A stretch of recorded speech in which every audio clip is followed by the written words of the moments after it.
Donc bonjour à tous, on va commencer.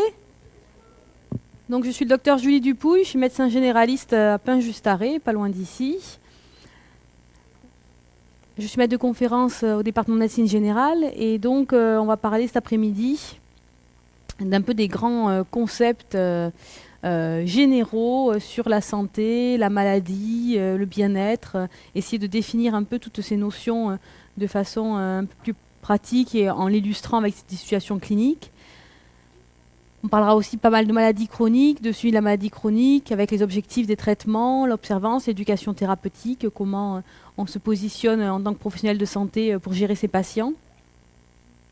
On parlera un peu des aidants, de la douleur et de la résilience à la fin du cours. N'hésitez pas à m'interrompre et à ce que ce soit interactif. Il y a des petites vignettes cliniques. Voilà, vous êtes assez loin, hein, ça va être un peu compliqué pour interagir, mais n'hésitez pas, il y a plein de bancs libres devant.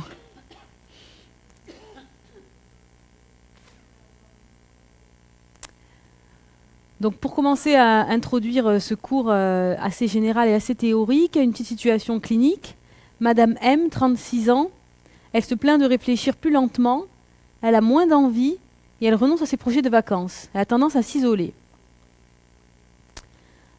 Alors devant ces symptômes, ça peut faire penser à pas mal de choses. Et finalement, quelle démarche adopter pour poser un diagnostic? Quand on est un médecin et qu'on est un professionnel de santé, on peut y participer au diagnostic et interagir avec le médecin. Quelle démarche, est-ce que vous savez un peu comment on procède pour se dépatouiller à partir d'une plainte d'un patient pour arriver à poser un diagnostic et à aller plus loin ensuite? Oui. Ouais. Tout à fait, donc on va recueillir les symptômes, ça c'est la phase d'interrogatoire, on va l'interroger en effet pour recueillir les symptômes. Et ces symptômes, qu'est-ce qu'on va en faire? Oui, on les classe comment? Ouais. Donc on va en effet essayer de les classer, de les hiérarchiser, les symptômes, pour essayer de créer un syndrome, et des syndromes quand il y en a, qui sont des regroupements de symptômes, et des diagnostics de maladie, un état de maladie. Donc, après, dans notre démarche clinique, on a en effet tout ce qui est interrogatoire, on va discuter avec le patient, et examen physique, où là, on va l'examiner. Et tout ça, ça s'appelle l'examen clinique. C'est l'interrogatoire et l'examen physique du patient. Et on va aller chercher, en effet, d'autres symptômes. Donc, c'est un peu un des travaux de détective. On va être un peu comme un détective qui va chercher des indices, qui va aller creuser, aller fouiller, demander des explications. L'analyse des plaintes par le soignant, ça s'appelle la sémiologie. Vous avez dû avoir des introductions à la sémiologie, c'est toute l'analyse des signes cliniques. On va analyser en fonction du contexte et en effet, on va hiérarchiser jusqu'à avoir un diagnostic complet. Donc c'est une démarche intellectuelle qui s'apprend. Et finalement, les connaissances médicales restent des connaissances et après, ça va être une démarche, des compétences pour poser un diagnostic. On va mobiliser les connaissances qu'on a et on peut raisonner de trois façons. On peut avoir une démarche logique, c'est-à-dire réfléchir avec tel symptôme et tel symptôme. Tiens, ça fait ça. C'est comme une équation un peu pour trouver le diagnostic. On peut avoir une démarche probabiliste. Si j'ai quelqu'un qui a mal au ventre, on va se dire, tiens, en ce moment, il y a une épidémie de gastro. Le plus probable, c'est que ce soit une gastro-entérite virale. Donc ça, attention parce qu'on peut se tromper. Des fois, on raisonne en période d'épidémie, on est très probabiliste. Là, il y a une épidémie de grippe qui a fini. On s'est dit, bon, ben voilà, il tousse, il a de la fièvre. Probablement, c'est une grippe, même si en cabinet de médecine générale ou en libéral, on ne fait pas des tests au niveau de la gorge pour confirmer que ce soit le virus de la grippe. Et puis, on peut avoir une démarche intuitive. Une démarche intuitive, c'est ce qui arrive quand on a un peu plus d'expérience, quand on a un peu plus de pratique, ou on va voir un enfant avec une éruption, en prenant quelque chose de très simple, on va dire tiens, ça c'est la varicelle, je l'ai déjà vu, je le reconnais. Tandis que si on a moins de pratique, si on est plus novice, si on est étudiant en médecine ou interne et qu'on commence, on va avoir une démarche logique, on va analyser bien, on va dire tiens, il a des petites plaques, il a des lésions qui ressemblent à une petite vésicule perlée, donc ça j'ai appris que c'était la varicelle, il n'y a pas d'autres symptômes inquiétants, donc c'est ça. Vous voyez, on peut avoir plusieurs démarches, il n'y en a pas une qui est supérieure à l'autre en fonction des compétences de chacun et de son expérience, finalement, on va adopter l'une ou l'autre. L'important, c'est d'arriver au résultat. Pour cette madame M, toujours 36 ans, il a été diagnostiqué un syndrome dépressif modéré. Donc maintenant, syndrome dépressif, j'aurais dû le changer d'ailleurs. Ça n'existe plus trop, c'est état dépressif caractérisé maintenant qu'on dit, dans une nouvelle classification des maladies. Son traitement antidépresseur est efficace, mais elle a des effets indésirables. Prise de poids, somnolence. Alors elle vous interroge finalement, ce traitement, est-ce que je le garde, est-ce que je le garde pas je sais pas, quand même, elle prend du poids, elle est un peu sédatée, donc elle n'est pas très satisfaite. Finalement, quel est votre objectif là en tant que soignant, de façon pratique sur ce cas-là? Qu'est-ce que vous voulez améliorer chez Madame M et de façon plus générale? Ouais, sa qualité de vie, tout à fait. Est-ce qu'il y a d'autres choses que vous voulez améliorer?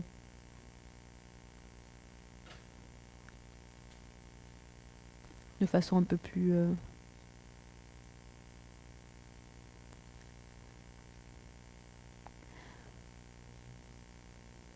Ouais, on va essayer de diminuer ses effets indésirables. Et quel est le risque si finalement on lui arrête son traitement parce qu'elle a des effets indésirables? On va améliorer sa qualité de vie, mais finalement, elle va reprendre la dépression aussi. Donc en effet, il va falloir évaluer les bénéfices et les risques au traitement, voir comment ça influe.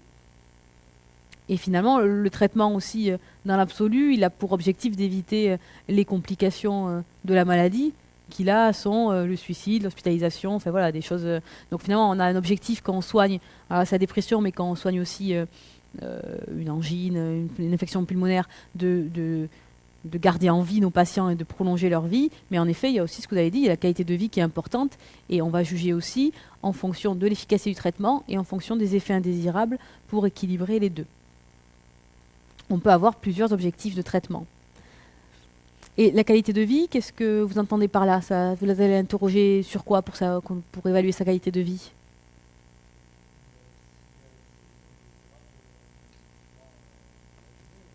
Ouais. Et au niveau de la répercussion de son syndrome dépressif, pour voir l'autre partie, qu'est-ce que vous...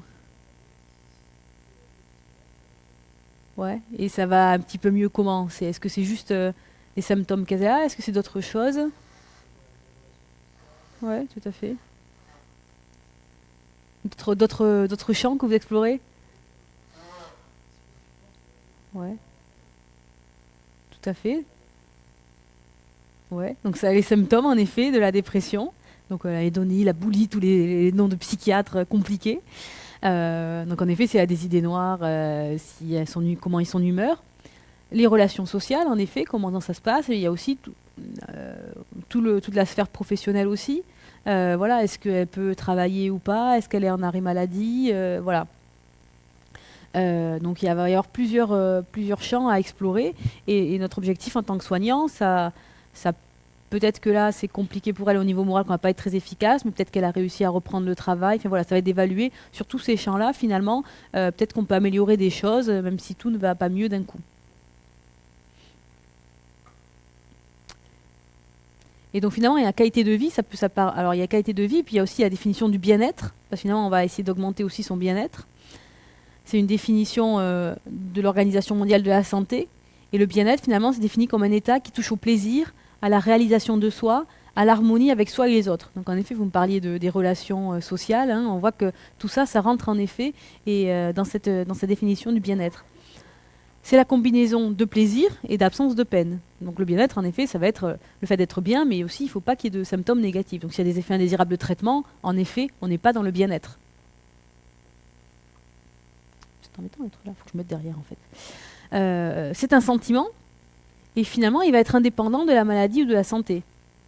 Il y a des gens qui peuvent avoir des maladies et qui vont ressentir du bien-être, et d'autres qui vont être en pleine santé et qui pour autant ne vont pas avoir un état de bien-être parce qu'ils ont d'autres problématiques professionnelles, de stress familial. Voilà.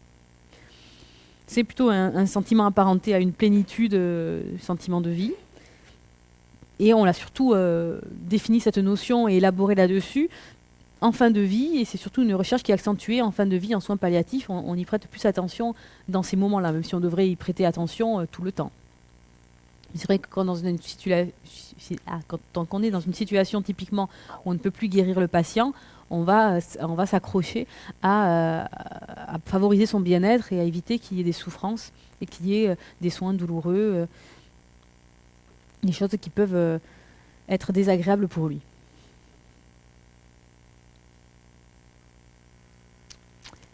La qualité de vie, ça essaye en effet de mesurer ce bien-être. Hein. C'est un terme que vous avez dit.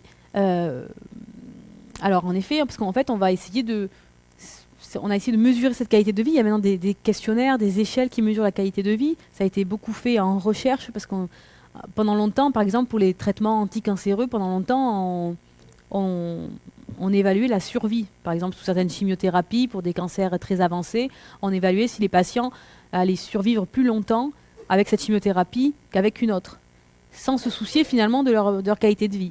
Et puis après, on s'est dit, mais finalement, on se l'est dit assez récemment, hein, c'est des débats assez récents, on s'est dit, mais attendez, mais ils survivent plus, certes, mais à quel prix ? À quels effets indésirables, avec des mucites, avec des aplasies fébriles, des hospitalisations, enfin voilà, des choses très lourdes, qui finalement faisaient que les médecins s'interrogeaient sur la dignité du patient dans cette fin de vie et sur leur rôle en tant que soignant. Donc maintenant, il y a des évaluations en recherche qui permettent d'évaluer la survie, mais avec une bonne qualité de vie, ce qu'on appelle les CALIS. Mais donc il y a des questionnaires qui vont permettre d'évaluer la qualité de vie pour qu'on mesure vraiment si ce traitement va aider le patient à survivre avec une bonne qualité de vie.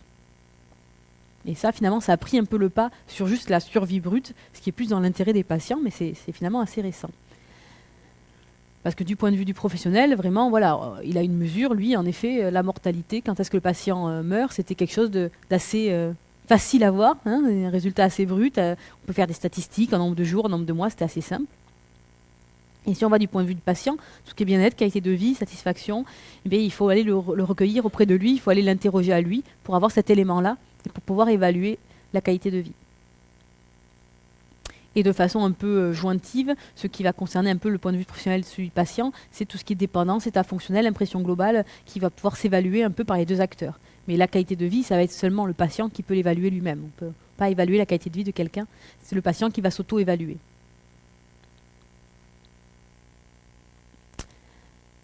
Ça vous paraît clair, ces notions, bien-être ouais. Alors si on passe Monsieur T maintenant, il y a plein de vignettes cliniques, hein, on va passer d'un patient à l'autre. On se croirait un peu en médecine générale, on passe d'une consultation à l'autre toutes les 15 minutes. Monsieur T, il a 23 ans, il n'a aucun antécédent médical, il est asymptomatique. Et il vous dit, moi j'ai besoin d'un certificat de bonne santé. Enfin, il dit à son médecin, j'ai besoin d'un certificat de bonne santé. Alors est-ce qu'il est en bonne santé ? Et est-ce qu'un médecin peut lui réaliser un certificat disant qu'il est en bonne santé ? Qu'est-ce que vous en pensez ? Non, pourquoi ? J'entends des non unanimes. Je t'entends pas, pardon. On ne peut pas être sûr qu'on soit en bonne santé, en effet.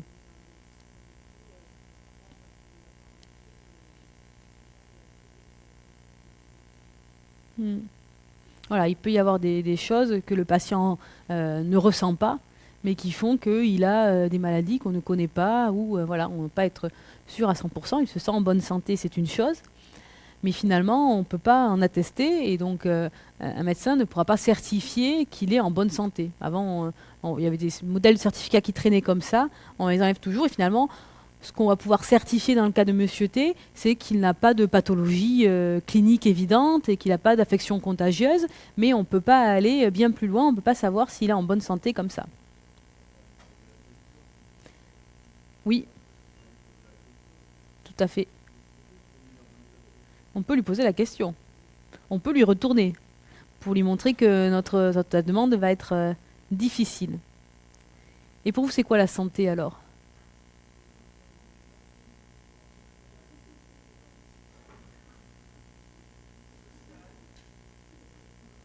Un état de bien-être physique, psychique, social, biologique. D'accord, on s'en approche de la définition. Tout à fait, c'est quelque chose comme dans ce sens-là, la définition de l'OMS. On va le voir, ça ressemble à ça. Il y a beaucoup d'adjectifs. Donc finalement, à première vue, ça, voilà, en effet, à première vue, on va se dire, bah, il est en bonne santé, d'accord. Ça paraît simple pour les gens dans la rue, si on dit est-ce que vous êtes en bonne santé ou pas, de répondre oui, non. Mais la santé, donc voilà, comme vous l'avez dit, hein, c'est un état de bien-être, enfin, on va revoir après, c'est pas forcément l'absence de maladie ou d'infirmité en plus de ça. Donc même si on certifie qu'il n'a pas de maladie ou qu'il n'a pas de choses, c'est pas forcément, ça ne correspond pas forcément à la santé. C'est un état instable en plus, donc on va faire un certificat le jour J, mais ça ne veut pas dire que demain il sera valable. Et finalement, voilà, on va avoir aucune donnée, aucun indicateur qui va dire ce patient est en bonne santé. On peut pas faire ça. Ah, j'ai pas la définition là. Elle est après alors la définition. Je suis allée trop vite. Donc la santé, en effet, ça va être un état de bien-être physique, psychique, mental, social. On va revoir la définition après. Monsieur R, lui, il a 57 ans. Il vous dit qu'il est en pleine forme. Lui, il vient, il vous demande pas de certificat, il vous dit, moi, docteur, ça va très bien. Suite à des prises de sang qu'on lui a fait récemment, on vient de lui découvrir un diabète de type 2. Alors, qu'est-ce que vous en pensez? Il se sent en pleine forme? Est-ce qu'il est en bonne santé? Est-ce qu'il est malade? Est-ce qu'il se sent malade? Ouais, il est malade, en effet. Il a une maladie chronique. Pour autant, lui, il sent rien, il est complètement asymptomatique. Et on lui a fait ses prises de sang, on a trouvé une maladie, mais on lui aurait pas fait, on l'aurait pas trouvé, et peut-être qu'il se serait plaint de rien avant de nombreuses années. Et certainement qu'il ne se sent absolument pas malade. Ce qui va nécessiter qu'en tant que professionnel de santé, on lui explique pourquoi il est malade, pourquoi on a trouvé ça, on lui explique pourquoi on va lui prescrire un traitement, quel va être l'objectif du traitement, pour qu'il comprenne pourquoi il doit prendre ce traitement. Parce que sans se sentir malade, ça va être compliqué pour lui de prendre un traitement et de s'instaurer. Enfin, bon, il va peut-être pas prendre un traitement de suite, mais en tout cas de faire des efforts sur l'alimentation, d'avoir une activité physique. On va lui demander certains changements de comportement. Et il va bien falloir qu'il comprenne le pourquoi du comment avant de s'y engager. Donc le patient qui se plaint n'est pas forcément un malade. Il y a aussi des patients qui se plaignent de beaucoup de symptômes et qui n'ont pas forcément de maladie particulière. Ça peut être l'expression d'un stress, d'un mal-être, sans qu'il y ait une maladie psychiatrique sous-jacente bien déterminée. Le patient qui se plaint de rien, mais qui a des facteurs de risque d'une maladie, il va pouvoir devenir malade. Il y a des patients aussi qui ne se plaignent de rien, mais qui sont porteurs de lésions précliniques d'une maladie et qui vont le devenir. Généralement, c'est le but, on va le voir après, du dépistage, de retrouver des lésions qu'on n'a pas encore, qui font pas encore une maladie, mais qui peuvent le devenir. Et le patient qui se plaint va pouvoir développer une maladie aiguë, chronique, des événements intercurrents. Voilà, il y a plein de sortes de maladies. Donc ça va être très difficile finalement de définir tous ces états. Sur des termes très employés, finalement, il y a une grande variabilité de situation. Donc la santé, en effet, on y arrive à cette définition, parce que je l'ai plus en tête de façon par cœur, un état de parfait bien-être physique, mental et social, et non simplement l'absence de maladie ou d'infirmité physique. Donc finalement, si on fait un petit sondage dans l'amphi, qui se sent en pleine santé, il faut avoir un état parfait, de parfait bien-être. Physique, mental, social. Il y en a qui disent non, vous voyez déjà, tout le monde n'est pas en pleine en santé. C'est compliqué quand même, hein, un parfait état de bien-être. Physique, ça veut dire que bon voilà, il faut penser qu'on n'a aucune douleur, aucun problème. Mental, qu'il n'y ait aucun souci. Voilà, et après, si on définit jusqu'où va le normal, mais état de parfait bien-être, c'est difficile à atteindre. Donc c'est une définition assez dure finalement. Donc revenons à Monsieur R, avec son diabète de type 2 qu'on lui a trouvé. Il prend maintenant un traitement. Finalement, on lui avait dit de faire un peu d'activité physique, de faire attention à son alimentation, mais ça n'a pas suffi. Son diabète était trop déséquilibré, on a dû lui introduire un traitement. Il prend 3 comprimés de metformine par jour, c'est le traitement qu'on donne principalement dans le diabète en première intention. Et son diabète est bien contrôlé. Et il vous dit que sa santé est bonne. Finalement, faut-il lui donner raison?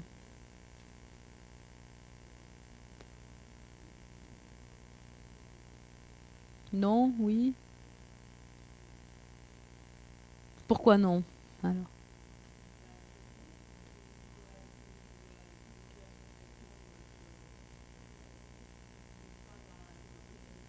Il a un traitement, en effet. Donc il doit veiller à son traitement et être observant. Et en haut, on me disait oui. Vous êtes d'accord avec? Avec qu'il est en bonne santé? Ouais. Il doit se sentir en bonne santé. Voilà, il y a deux façons de voir les choses, en effet. C'est un état relatif, la santé. Est-ce que c'est voilà, on peut jouer sur les mots. En effet, moi, il dit en pleine santé, en bonne santé. Quelle est voilà, où est-ce qu'on définit l'état de santé? C'est relatif. On peut être en bonne santé, en mauvaise santé, en très bonne santé. Il a en tout cas lui une sensation personnelle d'être en bonne santé, ce patient, puisqu'en effet, il n'a pas de symptômes. Alors, en effet, il doit prendre son médicament. Ça ne veut pas dire qu'il n'a pas de maladie, mais puis, on a vu que la santé, c'était un état de, c'était pas que l'absence de maladie, c'était aussi un état de bien-être. Et puis, il y a un vécu de la santé personnelle. Il y a des personnes qui vont être jugées en bonne santé, en effet, comme vous l'avez dit, même si leur maladie est contrôlée par un traitement. En effet, on pourrait lui dire, comme vous le dites, mais oui, mais si vous enlevez votre traitement, ben finalement, vous êtes plus malade, vous allez avoir des complications, vous n'êtes pas en pleine santé. Mais bon, tant qu'il prend son traitement, il est quand même en bonne santé. Donc c'est le paradoxe un peu de la maladie chronique qu'on arrive bien à maîtriser. Et donc la santé, ça va être un état relatif. Et donc vous voyez, comme c'est sur certaines situations, on n'est pas tous d'accord sur est-ce qu'il est en santé. Est-ce que le mot santé n'évoque pas la même chose pour tout le monde.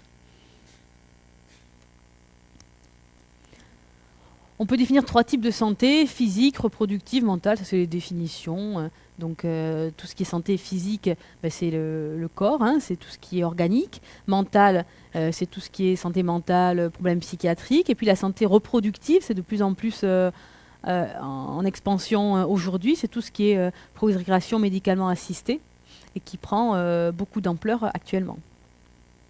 Puisqu'il y a de plus en plus de demandes d'aide à la procréation médicale assistée. Donc ça rentre aussi dans la définition de la santé.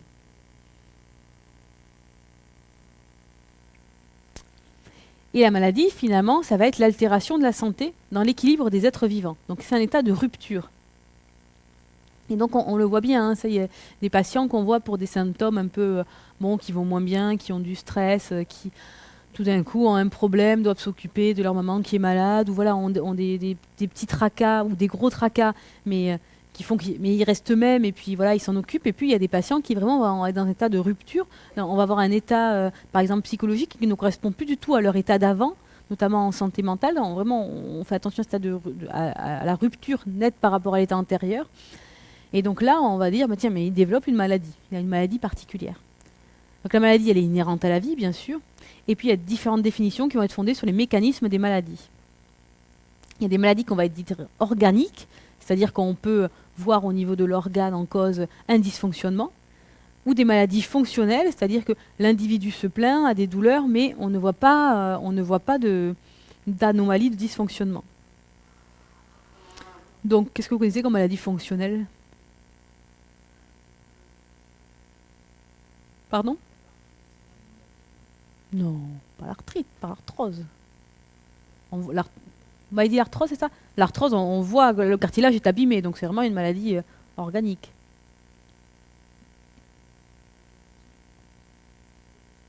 Alors la dépression, c'est une maladie mentale, mais si on regarde au niveau cérébral, si on regarde au niveau des neurotransmetteurs, on va voir qu'il y a une diminution de la sécrétion de sérotonine, et donc il y a vraiment un substratum organique, on sait pourquoi la personne est malade.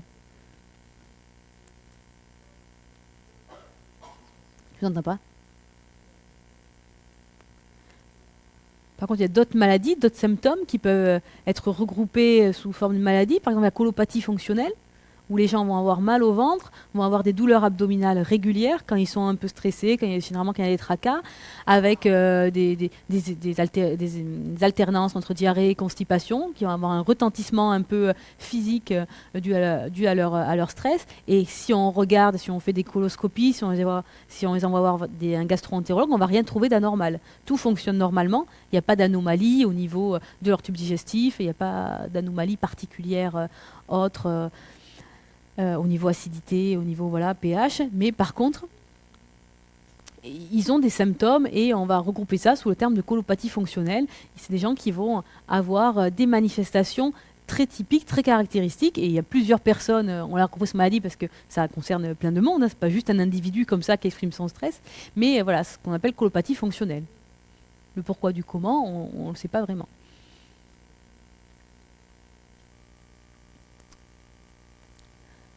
Voilà, donc on peut avoir dans les maladies organiques une atteinte anatomique, c'est-à-dire que par exemple, qu'est-ce qu'on peut avoir? Il faut que je travaille mes arguments, mes exemples au début. Une atteinte par exemple, on peut avoir un anévrisme de l'aorte, donc là au niveau de l'aorte de l'organe même anatomique, il y a eu une modification.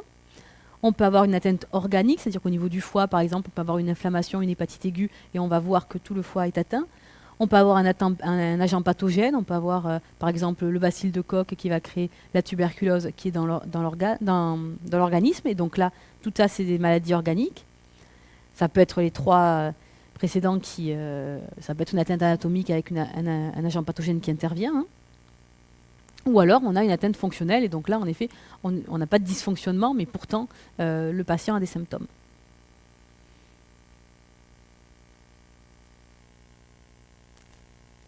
Si on revient à Monsieur R, vous êtes satisfait, Monsieur R se sent en forme, donc vous êtes content qu'il se sente en bonne santé, que son diabète soit bien contrôlé par les médicaments, et vous discutez avec lui des répercussions de cette annonce du diabète. Vous lui dites finalement comment vous avez vécu cette annonce du diabète, comment ça se passe pour vous? Qu'est-ce que vous pensez que Monsieur R il a pu ressentir quand on lui a dit qu'il avait un diabète? Pardon? Je vous entends pas, pardon.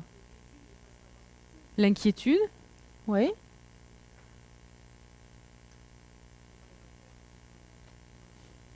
Donc des préoccupations par rapport au traitement, par rapport au pronostic. Mhm. S'il va avoir des symptômes ou pas, tout à fait.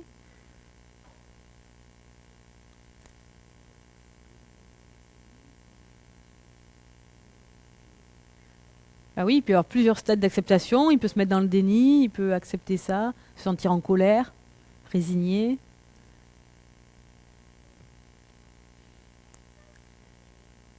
Qu'est-ce que ça change pour lui plus global? En effet, il va prendre des médicaments, il va devoir venir vous voir plus. Oui, oui. Mm, mm, mm. Tout à fait, il va devoir faire attention.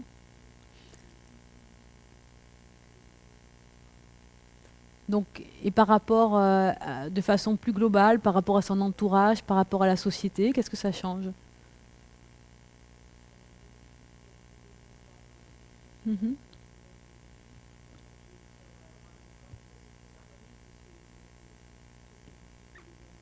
Ouais. Oui, donc ces habitudes vont influencer les habitudes de la famille, et qui va devoir un peu se mettre, un peu faire plus attention à ce qu'il mange aussi de façon plus globale. Mm. Mm. Mhm. Mhm. Tout à fait. Ouais, le regard des autres. Tout à fait. Voilà. C'est en effet. Ça change beaucoup de choses, ça. Il y a aussi la préoccupation et tout, mais il y a aussi le regard des autres et en effet le statut du patient qui avant se sentait en bonne santé, ils sont toujours en bonne santé, mais finalement on lui a mis une étiquette de malade, de diabète sur le front et donc maintenant il doit vivre en tant que malade. Et il y a le regard des autres et il y a aussi des, des, des choses qu'on va faire en lui demandant une affection longue durée peut-être qui vont changer son statut par rapport à la société. Il va plus être quelqu'un de bien portant, il va être quelqu'un de malade en effet. Vous vouliez intervenir en haut, je crois. Bon, c'est bon? Ouais.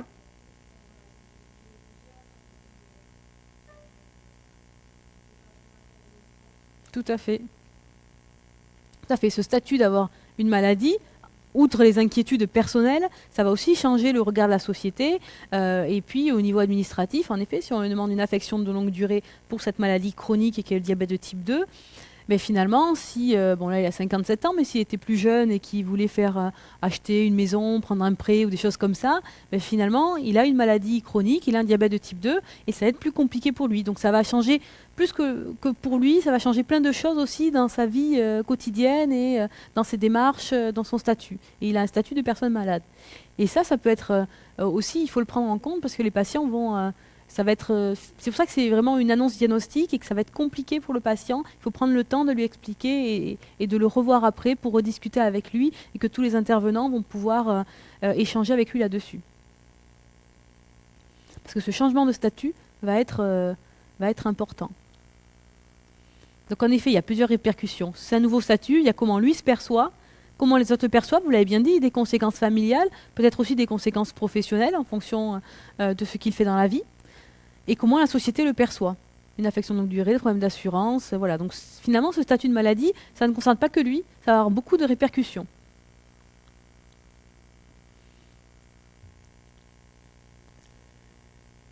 Il a donc un diabète, et il vous demande s'il devra prendre des médicaments toute sa vie. Souvent, on dit, vous avez mis pour 3 mois, et donc après, au bout de 3 mois, qu'est-ce que je fais? J'arrête ce traitement, je continue, je reviens vous voir. Qu'est-ce que vous en pensez? Il va prendre des traitements toute sa vie, on va le renouveler, ouais. C'est une maladie chronique, tout à fait. Voilà, on va lui répondre qu'en effet, lui expliquer que c'est une maladie chronique qui va durer dans le temps, qu'on ne va pas le soigner de son diabète. Enfin, on va le soigner, mais on ne va pas le guérir de son diabète, ce que je veux dire, ce n'est pas de traitement curatif. Et que donc, en effet, il va vivre une vie comme quelqu'un d'autre, avec peut-être des contraintes de prise de médicaments, d'analyse biologique régulière.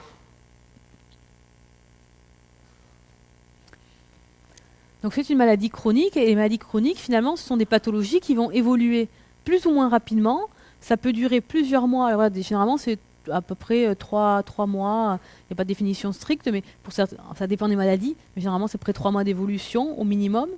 Et ça peut être de plusieurs mois à plusieurs années, avec des complications qui vont être plus ou moins graves dans le temps, et plus ou moins graves au niveau santé. Dans plusieurs cas, il peut y avoir un risque d'invalidité, de handicap temporaire ou définitif, donc avec des répercussions très graves au niveau de l'emploi. Là, ce n'est pas le cas pour Monsieur R, mais par exemple, une patiente qui a une activité professionnelle physique, qui est par exemple aide-soignante et qui s'occupe de personnes âgées, qui doit les soulever et s'en occuper au quotidien. Si elle déclenche un rhumatisme inflammatoire, qui est une maladie chronique, dont on ne la guérira pas, ça va impacter considérablement son activité professionnelle. Peut-être qu'elle ne pourra pas, en fonction de l'évolution de la maladie, en fonction de à quel rythme sont les crises et de quel handicap elle a au niveau physique, peut-être qu'elle sera un handicap temporaire, donc ça veut dire qu'elle ne peut pas travailler pendant un certain temps, ou un handicap définitif, ce qui veut dire que finalement, elle est en inaptitude et qu'elle ne peut plus garder son poste. Donc il va falloir quand même avoir une reconversion. En fonction de l'âge, c'est plus ou moins évident, ou partir avant à la retraite alors que ce n'était pas prévu. Donc voilà, il va y avoir vraiment des conséquences importantes pour les patients. C'est tout à fait différent d'avoir une pathologie aiguë où on sait qu'il y a un début et il y a une fin, et donc à la fin, je vais retrouver mon statut d'avant. Une maladie chronique, il y a un début et il n'y a pas de fin. Donc il va falloir faire avec et s'adapter, autant au niveau personnel, familial qu'au niveau professionnel, pour beaucoup de pathologies.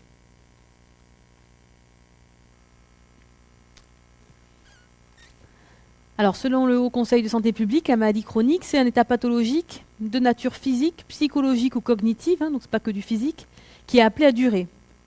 Une ancienneté minimale de 3 mois, ah oui, c'est 3 mois, donc c'est bien ça, ou supposée telle, et un retentissement sur la vie quotidienne, avec au moins l'un des 3 éléments. Ça peut être une limitation fonctionnelle des activités de la participation sociale, ça peut être une dépendance vis-à-vis d'un médicament, d'un régime, d'une technologie médicale, d'un appareillage ou d'une assistance personnelle, ou la nécessité de soins médicaux, paramédicaux, d'une aide psychologique, d'une adaptation, d'une surveillance, d'une prévention particulière pouvant s'inscrire dans un parcours de soins médico-social. Donc ça correspond vraiment à beaucoup de situations. Mais dès qu'on est dans quelque chose qui va durer, un état pathologique qui va durer au moins 3 mois, et qui a un retentissement sur la vie quotidienne du patient, à n'importe quelle dimension, ça va être une maladie chronique.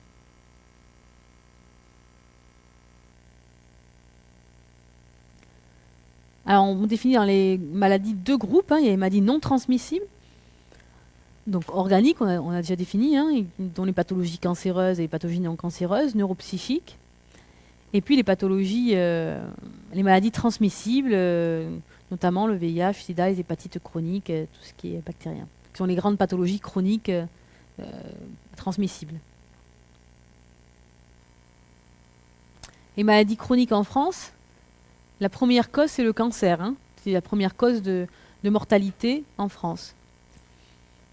Ensuite, il y a les maladies cardiovasculaires, avec tout ce qui est facteurs de risque, diabète, hypertension artérielle, obésité. Donc tout ça, c'est des pathologies sur lesquelles on peut avoir un impact, ou sur lesquelles il y a des facteurs de risque qui sont modifiables. Hein. Dans les pathologies cardiovasculaires, par exemple, l'âge n'est pas modifiable, ça on n'y peut rien, mais tout ce qui est hypertension artérielle, diabète, en changeant son hygiène de vie, on va pouvoir avoir un impact dessus, obésité également.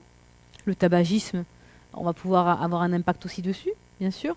Les maladies respiratoires chroniques, asthme, bronchopneumopathie chronique obstructive, la santé mentale et les affections psychiatriques, qui sont aussi un grand domaine des maladies chroniques et qui a été longtemps dépossédé de ses moyens, je dirais.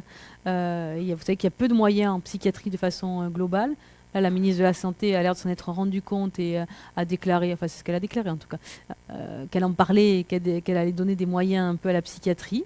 Donc on espère qu'il y aura vraiment des moyens parce que c'est un domaine qui est quand même en souffrance. Et insuffisance rénale chronique terminale aussi, qui est une autre des maladies chroniques en France. Les maladies chroniques non transmissibles en Europe, c'est 86% des décès. Donc vous voyez, finalement, on meurt aujourd'hui de maladies chroniques. Ce n'était pas le cas il y a plusieurs siècles, hein, on mourait plutôt de maladies aiguës. Maintenant, on sait transformer les maladies en maladies chroniques et les gérer suffisamment pour que l'individu garde son espérance de vie, dont un tiers sont évitables finalement. Donc quand même beaucoup de choses sur lesquelles on peut agir.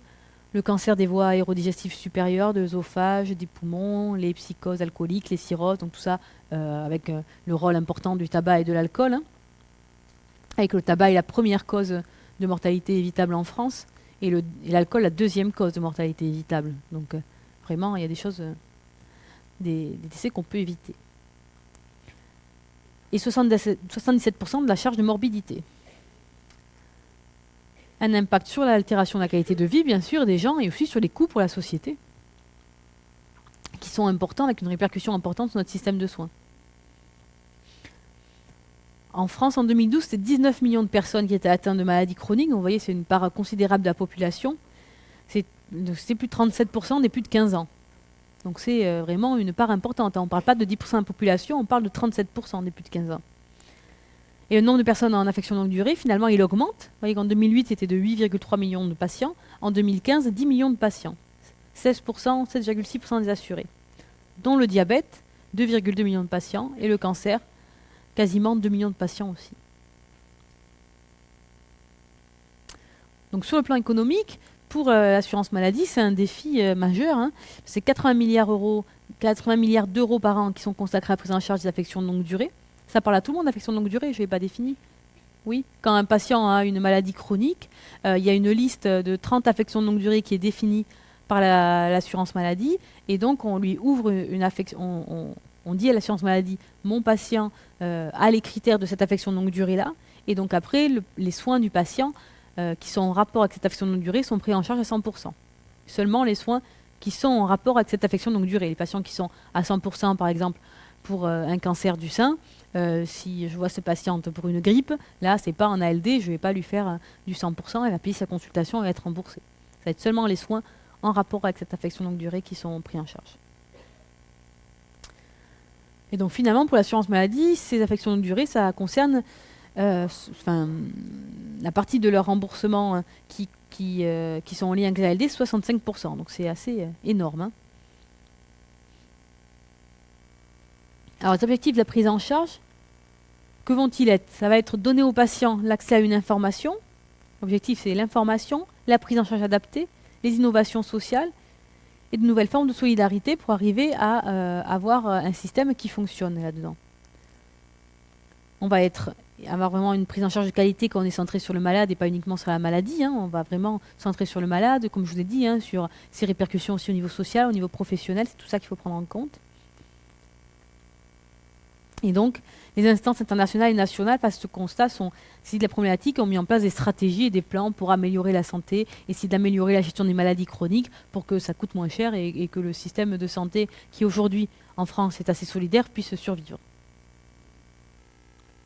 Donc il y a des plans en maladie chronique avec des objectifs, par exemple accompagner les personnes atteintes de maladies chroniques, favoriser leur autonomie et leur prise de décision, prendre en compte des aspects psychologiques, favoriser le parcours économique, conseiller et soutenir l'entourage, vous voyez, sensibiliser la population générale sur la réalité des personnes atteintes de maladies chroniques. Parce qu'en effet, on a dit tout à l'heure ce que la société leur renvoie, mais il y a aussi tout l'aspect stigmatisation. Et il y a certaines pathologies qui sont stigmatisées, comme par exemple le diabète un petit peu quand même. On sait qu'il y a un peu de stigmatisation autour des patients diabétiques, de plus en plus de stigmatisation par rapport aux patients obèses, de la stigmatisation par rapport aux patients qui ont des pathologies mentales, qui ont des addictions. Et donc ça aussi, finalement, ça ralentit l'accès aux soins de ces patients et ça n'aide pas les parcours de soins efficaces. Et finalement, dans votre activité de demain, les maladies chroniques, c'est 50% de l'activité. Avec des critères de réalisation qui sont d'appliquer les référentiels, les recommandations de bonnes pratiques, donc vraiment avoir une pratique optimale pour gérer au mieux l'état de santé de ces patients, informer le patient des modalités de recours aux soins en cas d'aggravation, de complications, négocier avec le patient un projet de soins dans la durée, réévaluer périodiquement la situation, s'adapter aux données nouvelles. C'est pour ça que généralement, quand on a une maladie chronique, on ne fait pas des ordonnances pour un an de traitement et puis salut. Généralement, on fait des ordonnances plutôt pour 3 mois, on revoit le patient et on réévalue la situation. Si vraiment c'est une pathologie chronique qui est qui est très bien équilibrée, généralement on peut faire pour 6 mois, mais généralement on réévalue plutôt à 3 mois. Entretenir une relation écoute directive et vigilante. Expliquer aux patients les données de la réglementation sociale. Donc là, il y a tout ce qui est administratif aussi, à savoir gérer et expliquer l'arrêt maladie, comment ça se passe, s'il y a une incapacité, s'il y a un handicap, comment on peut favoriser les droits des patients et prendre en compte les services proposés par les associations de malades qui existent, tout en conservant son esprit critique. Je pense qu'ils ont mis ça pour éviter les dérives de certaines épées, les dérives de certaines associations. Monsieur R, 57 ans, toujours le même, il vous interroge sur l'évolution dans le temps de son diabète de type 2. Il craint de devoir passer à l'insuline. Alors qu'est-ce que vous pouvez en dire? Est-ce que son diabète va-t-il rester aussi bien contrôlé tout le temps? Pas forcément.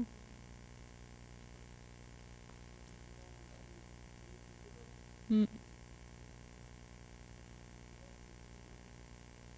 Mhm. Il va y avoir des phases en effet d'équilibre et puis des phases de complications où il va y avoir des déséquilibres, tout à fait. Et donc en fait, une maladie chronique, ça va pas être la même gestion tout au long du temps. Et c'est pour ça aussi qu'on revoit les patients, je vous ai dit, tous les 3 mois, parce qu'on sait aussi que quand tout est stable, très bien, on pourrait se passer, mais finalement, des fois, les complications arrivent vite, et quand on arrive trop tard, c'est compliqué à prendre en charge. C'est où la courbe? Ah, c'est là la courbe. Le diabète, notamment, vous savez, c'est le diabète de type 1, c'est le pancréas qui va moins produire d'insuline. Et le diabète de type 2, c'est les cellules qui deviennent résistantes au sucre, un peu, parce qu'il y a eu un contexte d'hyperglycémie fréquent. Et donc, au fur et à mesure, les cellules deviennent un peu résistantes au sucre, il y a plus de sucre dans le sang, et puis le diabète, petit à petit, le pancréas, petit à petit, va moins sécréter d'insuline. Et donc, au bout d'un moment, les diabètes de type 2, même s'ils n'ont pas d'insuline au début, ils peuvent avoir besoin d'insuline parce que le pancréas est vraiment trop fatigué. Et donc, ça entraîne des contrôles glycémiques à faire et donc encore un cran de contraintes en plus. Même si en ce moment, il y a eu beaucoup d'avancées quand même là-dessus. Donc finalement, l'évolution d'un diabète, on peut l'expliquer aux patients. Voilà, on va avoir, quand on va diagnostiquer le diabète, finalement, c'est une évolution quand même qui remonte sur plusieurs années. Et généralement, voilà, le corps a été dans un contexte d'hyperglycémie depuis longtemps et le pancréas est fatigué depuis longtemps. Ce n'est pas arrivé du jour au lendemain, en fait. Mais on peut le diagnostiquer seulement à un certain moment.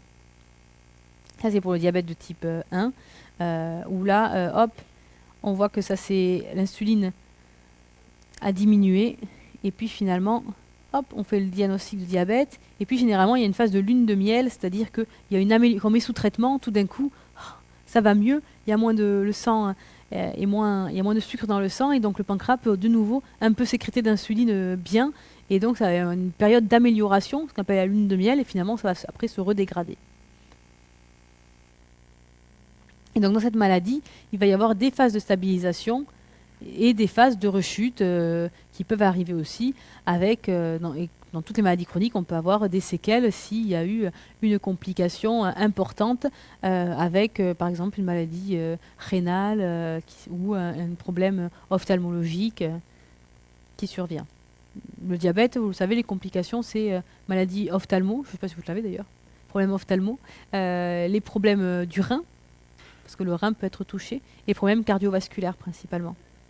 Donc ces patients-là, on leur demande de voir le cardiologue régulièrement, tous les ans au début, de voir l'ophtalmo tous les ans aussi, parce qu'on peut avoir des anomalies de la rétine dues à l'hyperglycémie, et on leur fait contrôler la prise de sang pour le rein tous les ans aussi, parce que le rein aussi peut souffrir de cette hyperglycémie. C'est les trois grands domaines qu'on va contrôler régulièrement.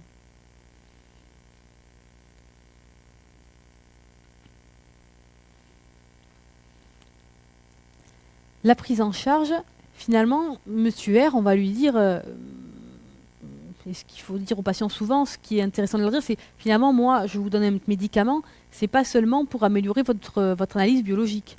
L'objectif, c'est pas juste de voir un chiffre qui s'améliore. Vous savez, on fait des glycémies, et puis après, on mesure l'hémoglobine glyquée. L'hémoglobine glyquée, c'est le reflet, ce qu'on appelle l'HbA1c, c'est le reflet de la glycémie sur les 3 derniers mois. Donc c'est un indicateur qui nous dit, pendant 3 mois, le diabète a été équilibré, ou pendant 3 mois, le diabète a été assez déséquilibré. Et donc ce marqueur, on va le doser tous les 3 mois, et il va nous dire qu'est-ce qui s'est passé dans les 3 mois passés. Et notre objectif, ça va être de faire diminuer l'hémoglobine glyquée pour qu'elle arrive à un certain seuil. Et généralement, on demande qu'elle soit inférieure à 7%, environ 6,5 ou 7%. Et généralement, quand on prend en charge les patients au début de la maladie, ils sont à 8,5, 9%. Et finalement, l'objectif du traitement, c'est pas juste que ce chiffre diminue, parce que ça, c'est une prise de sang, c'est un résultat d'analyse. Mais l'objectif du traitement, ça va être vraiment de prévenir les complications dont je vous ai parlé, les complications cardiovasculaires, les complications au niveau ophtalmo, donc la cécité principalement, et les complications au niveau rénal et l'évolution vers une insuffisance rénale chronique. C'est ça qu'on veut éviter. On ne veut pas que nos patients fassent d'infarctus, fassent d'attaques cérébrales, deviennent aveugles à cause de leur diabète et une insuffisance rénale chronique qui ait besoin de dialyse en fin de parcours. Donc c'est tout ça qu'on veut éviter en fait. On ne veut pas juste améliorer les chiffres, mais on veut améliorer les chiffres parce qu'on sait que si on améliore les chiffres, c'est corrélé à moins d'événements au niveau cardiovasculaire, ophtalmo et rénal. Donc ça, c'est important à expliquer aux patients parce que sinon, eux, qu'ils aient un chiffre à 7 ou à 9, ça ne change pas grand-chose de leur vie. Sur leur dose de pas, ils ne le savent pas. Mais par contre, après, s'ils ont des complications, ça va être plus embêtant. Donc l'objectif, ça va être vraiment prévenir les complications graves. Donc ça, c'est la prévention tertiaire. On est déjà dans une maladie et on va prévenir les complications graves en maintenant une qualité de vie acceptable. Et dans le cas du diabète, un échec, ça serait en effet un déséquilibre de l'hémoglobine glyquée, mais aussi et surtout l'apparition d'une complication et ou la détérioration majeure de la qualité de vie qui sont aussi embêtantes. Alors, dans la qualité de vie, au niveau du diabète, on a fait beaucoup de progrès, parce que maintenant, il y a des capteurs de glycémie qui se mettent au niveau cutané, en patch, et qui vont prendre la glycémie sur 24 heures. Et donc, c'est vrai que par rapport à se piquer 6 fois par jour, c'est un grand bénéfice. De même, maintenant, il y a des pompes à insuline externes. Enfin, voilà, il y a eu quand même beaucoup de progrès là-dedans pour améliorer la qualité de vie et l'acceptabilité des traitements.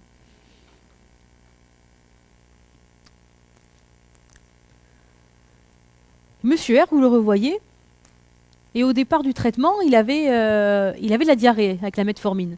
La metformine, c'est donc le médicament qu'on met en première action dans le diabète, et c'est un effet indésirable classique. Les patients ont la diarrhée sous metformine au début du traitement, et donc il faut des fois baisser un peu les doses, augmenter petit à petit, c'est assez ennuyeux. Et donc maintenant, il n'y en a plus. Donc il semblerait qu'il ait développé une bonne tolérance à son traitement. Et est-ce que vous en restez là finalement? Qu'est-ce que vous posez comme question?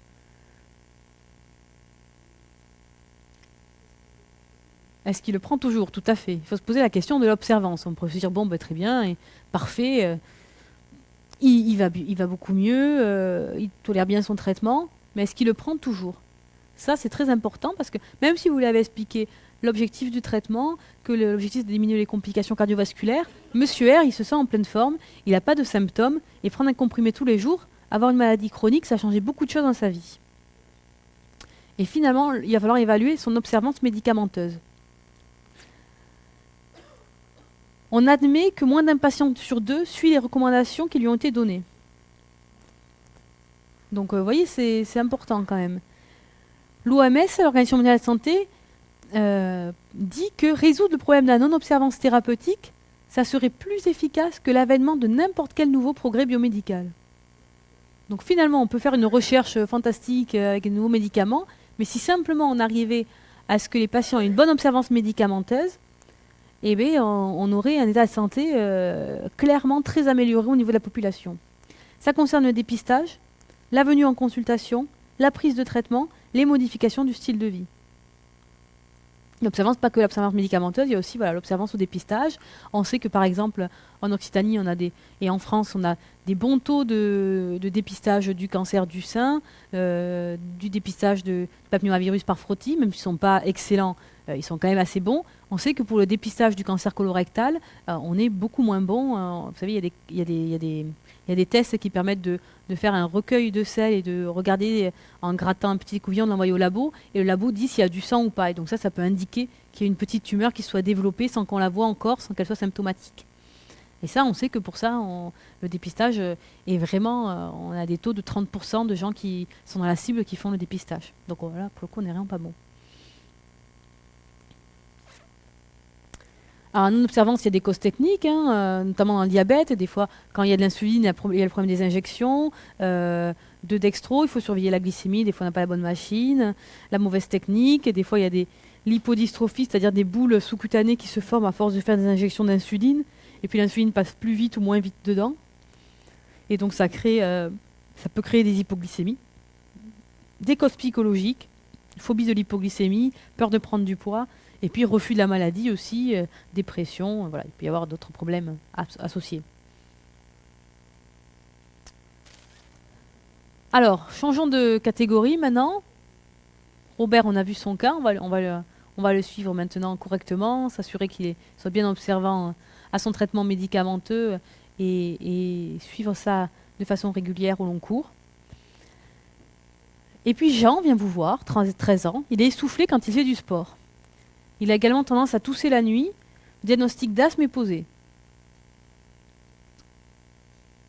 Et puis au bout d'un moment, il vous dit qu'il ne fait plus de crise d'asthme et qu'il n'a donc plus besoin de son traitement. Qu'est-ce que vous lui répondez ?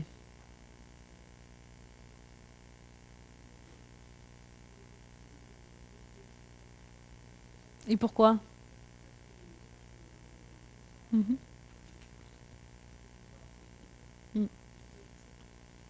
Ouais, ça peut revenir parce que c'est une maladie chronique aussi, l'asthme en effet.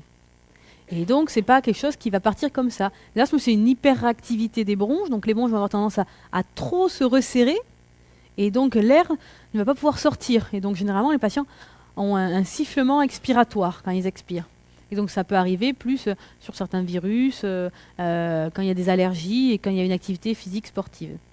Mais finalement, c'est une maladie chronique aussi. On sait que cette hyperactivité et cette inflammation au niveau de la muqueuse, vous voyez, l'hyperactivité, c'est le muscle là autour de la bronche qui est contracté. On voit mon petit truc. Ah oui, on voit ma petite main. Et il y a une inflammation au niveau des bronches. Et donc ça, on sait que c'est chronique et finalement, ça ne part jamais. Ça peut s'améliorer. Les crises peuvent s'espacer. Et peuvent s'espacer même de plusieurs années. Donc on a l'impression que tout va bien et que c'est guéri. Mais en fait, il y a toujours cet état sous-jacent prédisposant à la crise d'asthme. Et donc, sur un virus, sur quelque chose de particulier, ou sans raison, il peut y avoir une crise d'asthme. Donc en effet, on lui dit que mais non, l'asthme, c'est une maladie chronique. Et même si ça s'améliore en devenant adulte, ça ne guérit pas.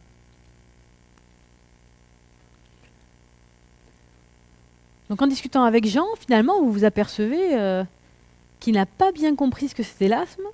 Bon, il a 13 ans, donc en même temps, voilà, il était petit, mais c'est le moment de lui réexpliquer.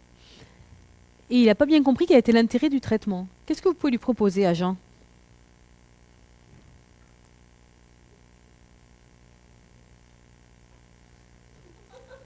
J'ai pas entendu. Ça avait l'air drôle, mais j'ai... Supprimer la ventoline, ouais. Vous êtes dangereux. Vous êtes dangereux. Il va se retrouver en réa. Vous allez avoir les parents qui reviennent. Ça va mal se passer. Hein. Ouais.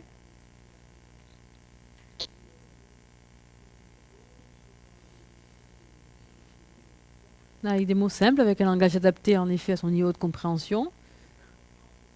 Mhm. Oh, il peut comprendre des choses quand même, il a 13 ans, il est pas... Ouais, il y en a des plus ou moins matures, mais quand même, quand on leur explique de façon adaptée, ils comprennent. Hein.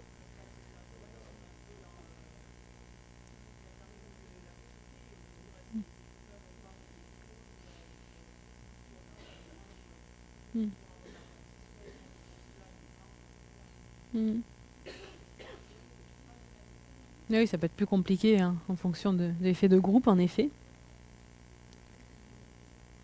Et finalement, ces gens qui ont des maladies chroniques et qui ont du mal à comprendre, regardez, il était une fois la vie, oui, c'est une bonne idée. C'est une bonne idée, il va augmenter ses connaissances. Et finalement, est-ce que... Mhm,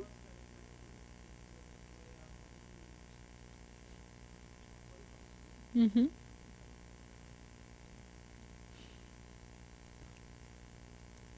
On peut lui proposer aussi de participer à des ateliers d'éducation thérapeutique, en groupe ou seul.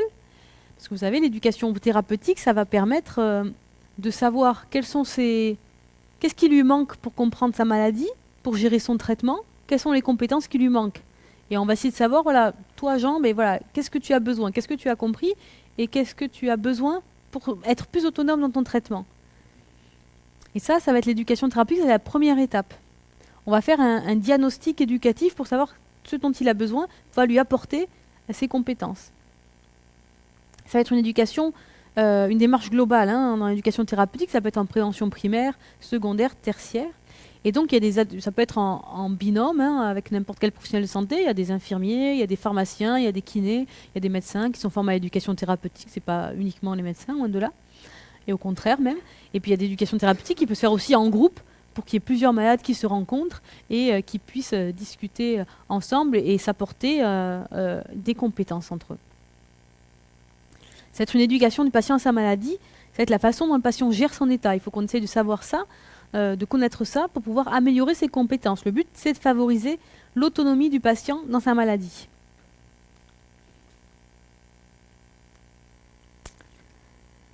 On va s'adapter à la maladie et aux besoins du patient, que ce soit subjectif ou objectif, à la vie quotidienne, à l'environnement. En effet, vous l'avez bien dit, hein, il y a la vie familiale, l'entourage qui va être important.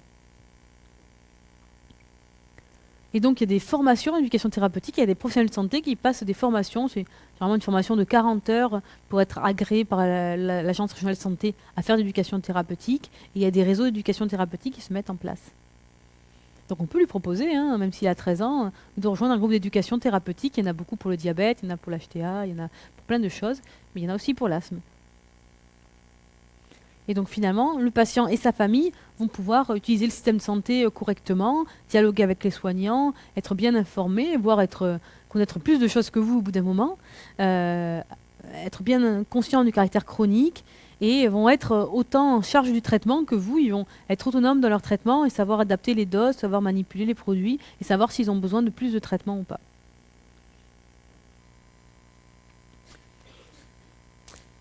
Parce qu'on sait que finalement, le seul facteur qui est corrélé à l'observance thérapeutique, parce qu'on s'est dit, tiens, l'observance thérapeutique, c'est un problème, on l'a vu, finalement, c'est qui ces patients qui ne prennent pas leurs médicaments?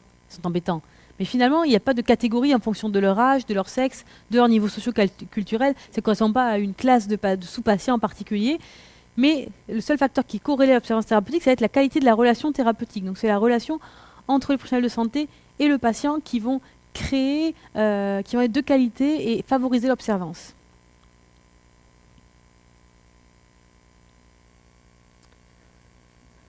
Donc c'est la clé de voûte de la relation thérapeutique. Hein. C'est vraiment un échange libre, informel, qui va permettre d'améliorer les compétences du sujet. Et donc, on va discuter vraiment les options de soins aussi dans l'éducation thérapeutique. Le patient est son propre expert parce que finalement, dans toutes ces maladies chroniques, il y a besoin d'agir sur le comportement, sur l'environnement de l'individu, sur comment il vit. Et ça, vous en tant que professionnel de santé, vous ne le connaissez pas. C'est seulement le patient qui, lui, sait comment il vit, comment il peut mettre en place les changements dans son style de vie, comment il peut prendre les traitements de la façon la plus optimale. Et donc vous allez en fait être un partenaire et l'aider à mettre en place ces changements et à prendre les bonnes décisions pour lui. Mais c'est lui qui va choisir entre les différentes options thérapeutiques et qui va se fixer des objectifs pour aller mieux. Donc c'est vraiment un échange. On fait un diagnostic éducatif, c'est ça la méthode déjà. On veut savoir ce que le patient, qui est appelé ici l'apprenant parce qu'il est en situation d'apprentissage, a besoin, quels sont ses besoins initiaux.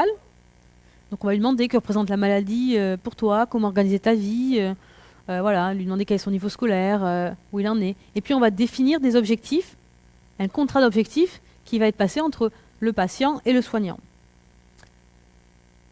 Et donc les compétences du soignant vont être déléguées au patient, qui va devenir finalement un co-soignant, puisqu'il va aussi se soigner lui-même. Les objectifs, ils peuvent être dans des domaines très variés. Ça peut être des objectifs sur le domaine cognitif, des compétences intellectuelles, mais ça peut être aussi des gestes techniques, des attitudes.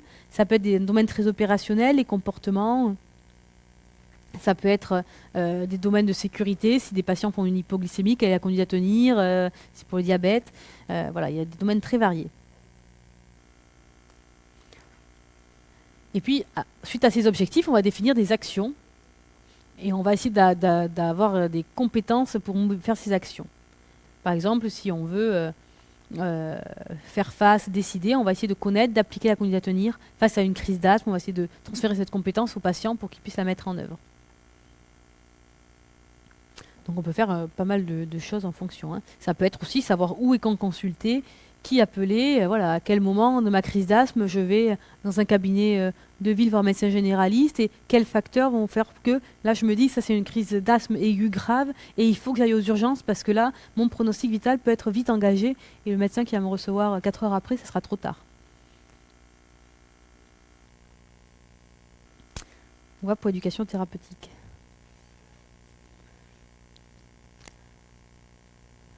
Donc ça, c'était Jean avec son asthme. Si on passe maintenant à Madame V, elle a 48 ans.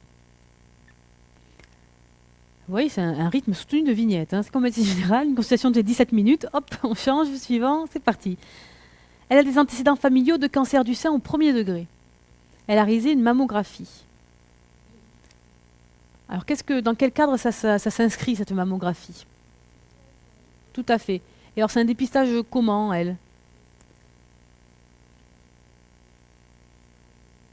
Comment?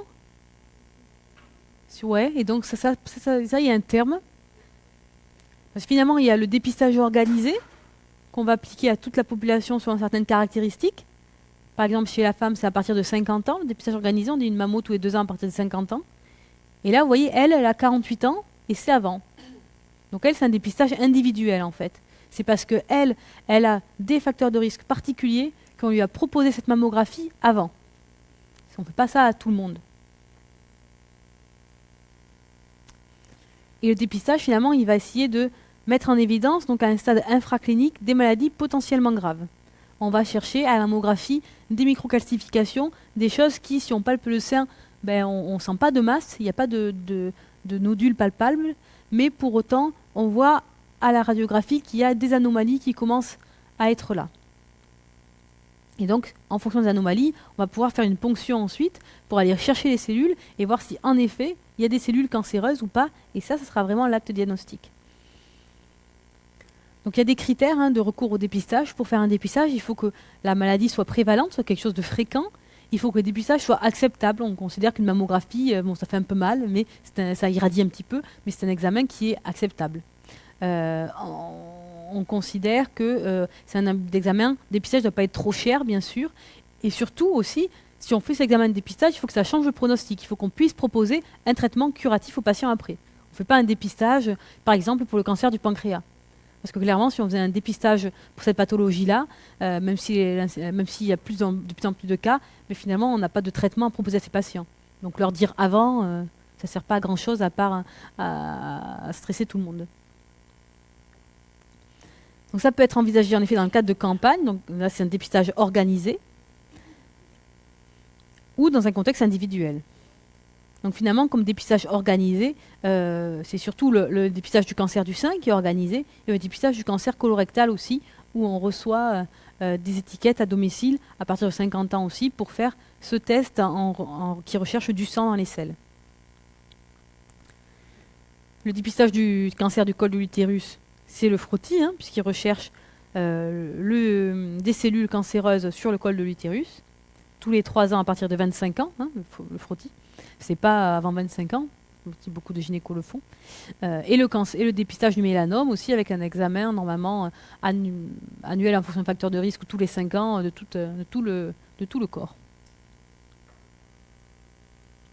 Le dépistage, c'est différent du diagnostic. Je vous ai dit, là, on va regarder à la mammographie s'il y a des petites calcifications. C'est très différent que la ponction, après, qui est le stade après, où on va aller chercher les cellules et regarder. La ponction, on va être sûr, ça va être un diagnostic histologique, on va dire, là, il y a des cellules cancéreuses. Le dépistage, on va dire, tiens, il y a des anomalies qui font penser que peut-être il y a des anomalies cancéreuses. Donc on va trouver des anomalies qui sont précliniques. Le diagnostic, on arrive plus tard quand il y a vraiment un nodule, quand il y a vraiment quelque chose de cancéreux. Voilà, ça je vous l'ai dit, les choix des programmes de dépistage, il faut qu'en effet ce soit une menace grave de santé publique, qu'il y ait un traitement d'efficacité démontré, qu'il y ait des moyens appropriés de diagnostic. Il faut connaître l'histoire naturelle de la maladie aussi. Il faut que la maladie soit décelable, bien sûr. Pour proposer un dépistage, on ne descend pas dépister une maladie qui arrive d'un coup sans qu'il y ait de signes avant-coureurs. Il faut qu'il y ait un examen de dépistage efficace et acceptable. Il faut qu'il y ait une population cible bien identifiée et qu'il y ait un coût qui soit raisonnable et qu'il y ait une continuité d'action dans la recherche de cas, c'est-à-dire qu'on puisse mettre en place d'autres actions après si on le trouve. L'avantage du dépistage, au niveau individuel, il y a une amélioration du pronostic. On propose le dépistage parce qu'on sait que les gens qui ont participé au dépistage, au niveau de la population, si on fait le dépistage, on va sauver des vies par rapport à si on ne le fait pas. Par exemple, le cancer colorectal, on essaie d'insister là-dessus parce qu'on sait qu'on est mauvais et que très peu de patients l'ont finalement. On dit mais voilà, les gens ont très peur de le faire, beaucoup plus que la mammo, enfin, c'est très bizarre, il y a des représentations là-dessus. Alors on dit mais finalement si vous faites le dépistage, on va vous trouver peut-être une petite lésion s'il est positif mais qui est toute petite. En effet, il faudra vous opérer, mais après, vous en serez débarrassé. Tandis que quand on le trouve à des stades trop avancés, eh bien, on peut plus. Enfin, si on peut opérer, c'est bien, mais c'est plus compliqué, c'est une chirurgie plus lourde, et des fois, on ne peut plus opérer parce que c'est trop étendu. Donc, on va améliorer le pronostic. On va faire, si on fait une chirurgie, un traitement, ça va être moins lourd. On va faire des économies de soins, forcément, vu qu'on le prend en charge plus tôt. Et on va réassurer ce qu'on appelle les vrais négatifs. Ceux qui ont un dépistage négatif, ils vont être rassurés, ils savent qu'ils n'ont pas ça. Au niveau de la collectivité, maladie transmissible sans traitement. Au niveau de la collectivité, qu'est-ce que j'ai marqué là? Je ne sais plus ce que c'est ça. Maladie transmissible sans traitement, je ne sais pas. Au niveau de la collectivité, soit au niveau de la population, on fait des économies de soins et on améliore la survie globale au niveau de la population. Je ne sais pas ce que c'est ça. Au niveau des inconvénients, finalement, voilà, ce que je vous dis, si on a un pronostic qui n'est pas amélioré par le dépistage, eh bien, on va avoir une durée de maladie plus longue, puisqu'on dépiste les gens plus tôt. Il y a aussi le risque de surtraiter, parce que des fois, et c'est un peu le dépistage qu'il y a eu, la polémique qu'il y a eu pour le dépistage du cancer du sein, on a dit, mais finalement, avec le dépistage, on trouve des choses qui ne sont pas forcément très anormales, qui sont des petites anomalies, et on va exposer des femmes à faire des ponctions, on va leur faire des chirurgies, alors que peut-être c'était pas grand-chose, et peut-être qu'on surtraite des femmes. C'est la même polémique pour le cancer de la prostate, où on faisait des PSA tout le temps. En médecine générale, on n'en suit pas cette recommandation. C'est une recommandation des urologues. Mais nous, nos sociétés savantes de médecine générale, on dit non, on n'est pas d'accord avec ça.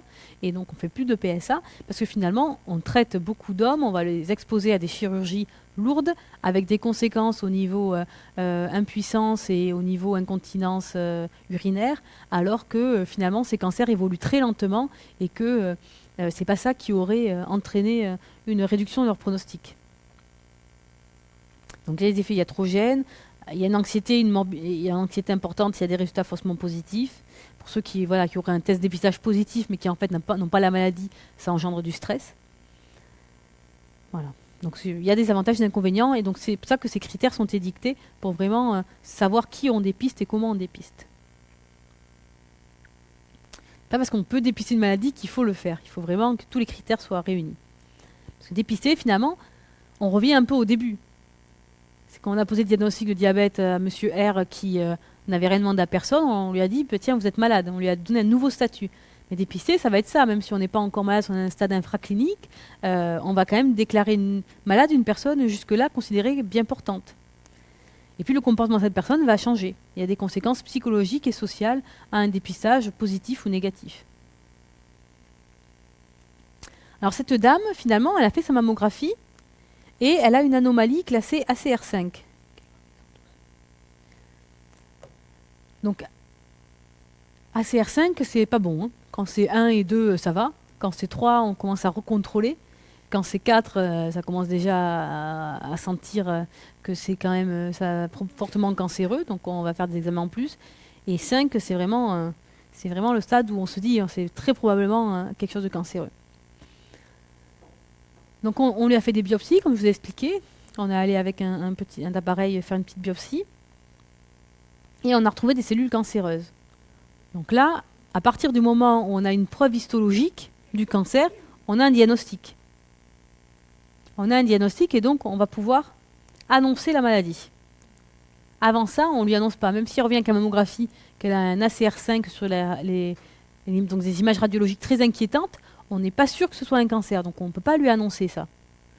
On lui dira, écoutez, il faut aller voir plus loin, c'est inquiétant, peut-être que c'est un cancer, mais on ne peut pas le savoir encore, il faut aller faire cette biopsie. Là, on a la biopsie, il y a des cellules cancéreuses, on est sûr du diagnostic. Alors, est-ce que vous savez un peu dans quelles conditions on va lui annoncer sa maladie? Comment vous verriez ça? Comment? C'est l'école du sac, non? Pas d'idée? En entretien? Avec qui en entretien? L'infirmier? D'annonce, oui, on peut avoir un infirmier d'annonce, on peut avoir le médecin, oui, on peut avoir un infirmier d'annonce qui se joint en effet à la consultation. Comment? Alors elle va être accompagnée de qui? Comment? Je ne vous entends pas. Oui, oui, tout à fait. Avec la personne de confiance, généralement, on va préférer qu'elle soit quelqu'un qui sera désigné comme la personne de confiance, oui. On va pas prendre tout le monde. Ok. Et donc un entretien, c'est-à-dire cet entretien, il se situe où? Dans quel...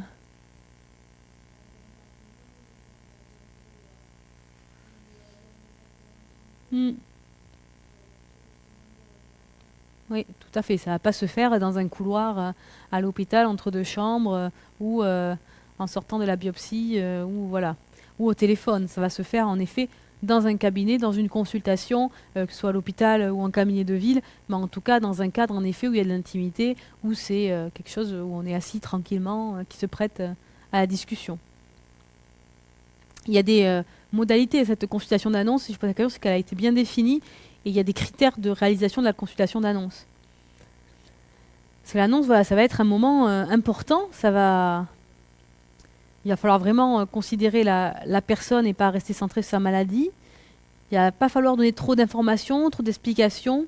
Il ne faut pas trop donner d'informations non plus parce que sinon la personne est un peu noyée dans tout et c'est quand même un choc, une annonce d'un cancer comme ça, c'est quand même une mauvaise nouvelle, donc c'est un choc. Et donc si on donne trop d'informations, la personne va être un peu noyée. Donc il vaut mieux poser des questions ouvertes, lui demander finalement comment elle se sent, comment elle reçoit tout ça. Et après, on va pouvoir la revoir après et redemander dans un deuxième temps, à donner plus d'explications quand les choses sont un peu digérées. Et donc il y a plusieurs temps en fait dans cette annonce. Le plan cancer l'a bien détaillé. Il y a un temps médical qui comprend l'annonce du diagnostic, la proposition de traitement, dans laquelle il peut y avoir un professionnel de santé, un infirmier souvent, qui est présent. Et puisqu'après, il va y avoir une consultation après spécifique un temps d'accompagnement soignant avec l'infirmier qui était présent généralement pour avoir pu entendre, pour pouvoir reprendre les choses avec la patiente et pouvoir apporter d'autres explications dans un second temps, expliquer des points qui n'étaient pas clairs, voilà, planifier, voilà, lui donner renseignements sur la planification de ce qui va suivre. Il y a un temps de soutien après qui propose un accompagnement social et l'accès à différents soins de support, la psychologue, kinésithérapeute, prise en charge de la douleur, tous les soins qui ne sont pas forcément curatifs mais qui vont être définis comme soins de support. Et puis il y a un temps d'articulation aussi avec la médecine de ville pour informer le médecin traitant, c'est toujours bien qu'on est enfermé quand même, et coordonner tout ce qui est médecine ambulatoire. Mais ça arrive que les patients devancent un peu ça et nous prennent un peu à... Il y a des patients des fois qui appellent et qui finalement, on a reçu, nous, les résultats de la biopsie, et ils n'ont pas encore vu le cancérologue, mais ils sont inquiets, donc ils nous appellent avant, et qu'on a le résultat, et donc des fois on se retrouve à on dit écoutez, venez en consultation, on en discute, à faire des consultations d'annonce en médecine de ville, parce que des fois on a les infos plus vite que ce qui a été prévu par l'hôpital pour organiser. La consultation infirmière dans l'annonce, elle va permettre aux malades et aux proches de compléter les informations médicales reçues, d'informer aussi sur les droits, les associations pourront venir en aide, et d'expliquer ce que je vous disais, la planification des rendez-vous, les documents concernant la maladie, toutes les procédures.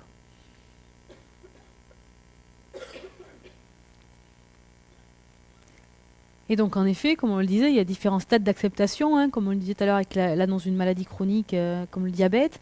Il va falloir se détacher de son vécu antérieur, donc de personnes bien portantes, et investir sa nouvelle vie avec la maladie. Donc ça va être un changement de statut, alors, c'est un changement de statut pour une maladie chronique comme le diabète, c'en est encore un autre avec une maladie chronique comme un cancer, où il y a des représentations, des images bien sûr différentes, avec une idée d'un pronostic plus grave, même si pour le cancer du sein, on soigne la plupart du temps, enfin on a plus de 80% de guérison quand même. Je suis sûre de chiffres, mais c'est à peu près ça je crois. Donc Madame V, elle a été opérée, la masse a été retirée, le sein a été reconstruit, donc on est quelques mois après. Et finalement, l'évolution de sa maladie, ça n'avait pas eu de traitement. Ouais. Alors déjà, au niveau local, ça peut en effet grossir, après envahir les tissus environnants, la paroi, et puis en effet, quand les cellules cancéreuses arrivent à franchir la paroi d'un vaisseau sanguin, hop, elles disséminent un peu où elles veulent, enfin un peu au bon hasard, et elles peuvent avoir des métastases, en effet. Le cancer, ça arrive parce qu'il y a une mutation à un moment d'une cellule, et puis cette cellule, elle va proliférer un petit peu parce qu'elle est mutée. Et puis finalement, elles vont être un peu hyper sélectionnées, cellules cancéreuses, et proliférer. On va avoir au départ ce qui est un carcinome in situ, qui est bien situé. On peut avoir aussi plusieurs, en fonction de classification, plusieurs tumeurs, des tumeurs plus ou moins grosses qu'on trouve au départ, c'est les tumeurs initiales. On peut avoir aussi des tumeurs qui sont classées T4, qui sont étendues déjà d'emblée à la paroi thoracique, et donc ça, c'est le plus mauvais pronostic. Et puis après, ça va pouvoir diffuser, en effet. Pour le cancer du col de l'utérus, c'est pareil, on va avoir une petite lésion sur le col de l'utérus, quand on regarde le col, et puis petit à petit, on va avoir un col qui est là, tout infiltré, et là, qui est tout infiltré, et qui en plus, il y a une infiltration des tissus environnants, vous voyez, qui sont là... infiltrés. Pour le cancer colorectal, pareil, il y a différents stades en fonction. Le stade 1, une petite tumeur qui est sur le côté. Le stade 2, vous voyez qu'elle a grossi et qu'elle a envahi le tour, la muqueuse colique. Et le stade 3, c'est qu'en plus on a des ganglions au niveau des lymphatiques. Et donc plus on le trouve tôt, toujours, mieux c'est. Le traitement, ça va être la chirurgie, plus ou moins la chimiothérapie, la radiothérapie. Mais généralement, quand on peut enlever le cancer, c'est toujours mieux. C'est toujours de meilleurs pronostics. Et puis, on va surveiller. Maintenant, on parle de guérison dans le cancer. Ce qu'il y a 15 ans, on ne parlait pas de guérison. Maintenant, on parle de guérison parce qu'on arrive à contrôler les maladies, à avoir des bonnes chirurgies et des bons traitements qui permettent vraiment de supprimer toutes les cellules cancéreuses. Ça n'empêche pas que même si on surveille quand même l'apparition de récidives. Et si les lésions sont juste stabilisées et qu'on n'est pas dans la guérison, on va surveiller et on va en fait arriver dans une maladie chronique, transformer cette pathologie cancéreuse en une maladie chronique. Alors, Madame V, 3 ans après, malheureusement, on lui découvre un cancer du sein gauche. Alors, elle avait aussi au droit, elle s'est fait opérer à droite. Maintenant, elle a un cancer du sein gauche sur un bilan de contrôle. Son cancer est métastasé au foie et aux os. Elle a déjà eu 2 lignes de chimiothérapie qui n'ont pas permis de faire régresser les tumeurs et elle vous exprime son refus de soins car on ne peut plus rien faire pour elle, dit-elle. Alors qu'est-ce que vous lui expliquez finalement sur la phase de la maladie dont elle est atteinte et sur ce qu'on peut faire?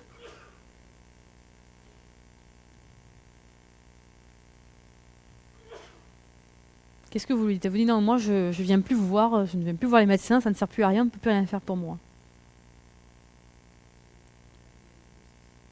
Hmm. Il y a négociation?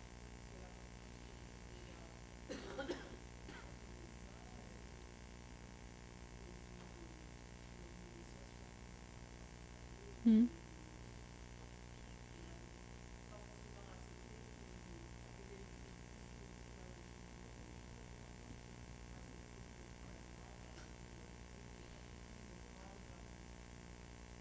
Mhm.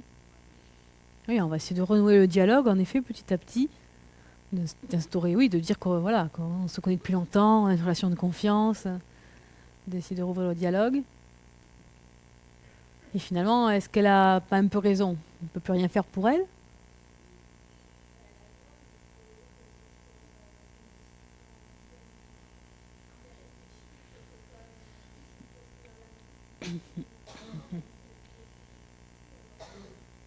Mm.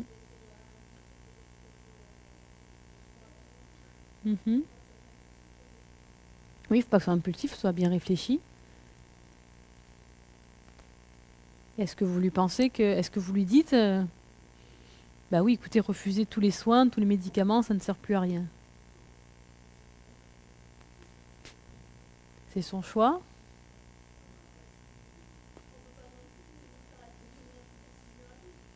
Non,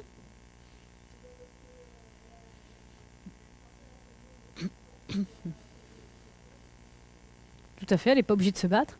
Mais est-ce que tous les traitements qu'elle va prendre vont être tous au même objectif?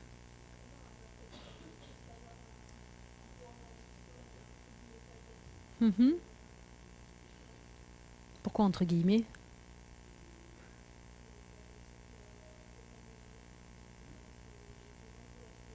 Mhm.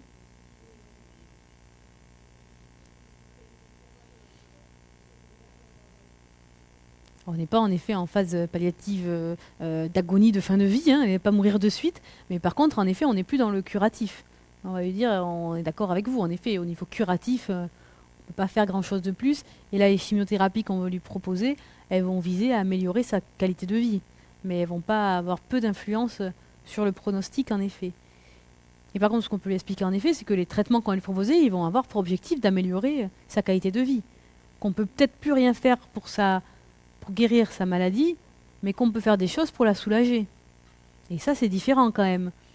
Parce qu'il y a le fait de refuser d'autres traitements, peut-être d'autres chimios, qui en effet pourraient améliorer sa qualité de vie, mais, euh, mais qui peut-être, enfin, pourraient prolonger sa survie, mais qui peut-être au niveau qualité de vie sont pas bien, ont des effets indésirables et qu'elle supporte pas. Et puis il y a le fait aussi de prendre des médicaments antidouleurs, d'accéder à un soin psychologique, d'avoir un accompagnement, quoi. Donc on va essayer de négocier, en effet, d'avoir une discussion ouverte, de lui dire qu'on respecte son choix, que de toute façon, en effet, c'est elle qui vit cette maladie, qu'on n'a pas décidé à sa place, mais que nous, on veut, voilà, refuser tous les soins, on peut quand même l'avoir en consultation et lui prescrire des traitements antalgiques, enfin voilà, qu'on va pas la laisser non plus, qu'on a les moyens qu'elle ne souffre pas quand même, et d'améliorer les douleurs, parce que des métastases aux os, c'est quand même très très douloureux. Donc on va lui dire, voilà, on a quand même des traitements pour vous soulager, ça serait peut-être mieux que vous les preniez quand même pour pas avoir mal. Je comprends bien, on comprend bien son attitude par rapport à la chimiothérapie, mais que ça n'a pas donné les résultats escomptés, mais qu'au niveau des traitements antalgiques, il y a des choses à faire. Qu'est-ce que vous pourriez proposer d'autre à cette dame? Ouais, la psychologue, tout à fait. Hmm. Peut-être qu'elle aura pas envie, qu'elle vous dira que voilà, mais bon, on peut lui proposer en effet. Hmm. Hmm. Alors, vous avez dit tout à l'heure, elle est pas en situation de fin de vie, elle ne va pas mourir de suite. Ils sont palliatifs, c'est en guillemets, mais finalement, elle a quand même un cancer qui est assez évolué. Et donc finalement, peut-être ça sera aussi pertinent de lui proposer de voir un réseau de soins palliatifs ou de réfléchir un peu à sa fin de vie, même si c'est des choses difficiles à faire en consultation et difficiles à poser. C'est des choses toujours utiles de lui dire, mais écoutez, vous avez bien compris en effet qu'on ne peut plus rien faire pour vous soigner, pour guérir de cette maladie. Donc il faut qu'on envisage ensemble comment ça va se passer dans les mois et dans les mois qui vont venir. Qu'est-ce qu'on fait? Quels sont vos souhaits? Voilà, quel traitement antalgique vous souhaitez prendre, vous souhaitez ne pas prendre? Comment vous voyez les choses? Après, en fonction du stade d'acceptation des patients et de leur, ils discuteront plus ou moins avec vous. Mais il y a des gens qui vous diront, moi je veux mourir à domicile, et d'autres qui diront, moi je ne veux surtout pas mourir à domicile devant mes enfants. Je veux être, enfin, c'est des choses importantes à savoir, parce que le jour J, si vous l'avez pas discuté en amont avec votre patient, eh ben, on ne sait pas. Et donc ça peut être utile de lui dire, bah, écoutez, on peut, même si on peut rencontrer un réseau de soins palliatifs. Il y a des réseaux, il y a Reliance en Haute-Garonne. Je dis, moi je travaille souvent avec eux. Ça peut nous aider à rédiger vos directives anticipées, à savoir un peu comment, à ce qu'ils vous connaissent aussi, parce qu'après, si on arrive dans un stade de fin de vie à domicile, eh bien moi j'aurais besoin de leur aide. Et donc, si vous connaissez déjà avant, eh bien, ça sera plus simple pour eux aussi. Après, c'est pas parce qu'on fait des choses qu'on peut pas les changer, qu'on peut pas. On peut écrire des directives anticipées qu'on peut changer. Mais voilà, on va pas forcer les gens à le faire, mais on peut leur proposer. Et ça peut être. Des fois, il y a des gens à qui on a peur de proposer, puis finalement de faire ça, de faire cette démarche-là, ça les soulage. Parce qu'ils ont posé un peu les choses, ils savent qu'on est au courant de ce qu'ils veulent pour leur fin de vie ou pas. Des fois, voilà, de voir le notaire, de résoudre leurs papiers, de savoir comment les enfants vont être gérés quand ils seront plus là. Et bien finalement, ça leur enlève aussi un poids, une angoisse qu'ils avaient et qui était quand même lourde, quoi.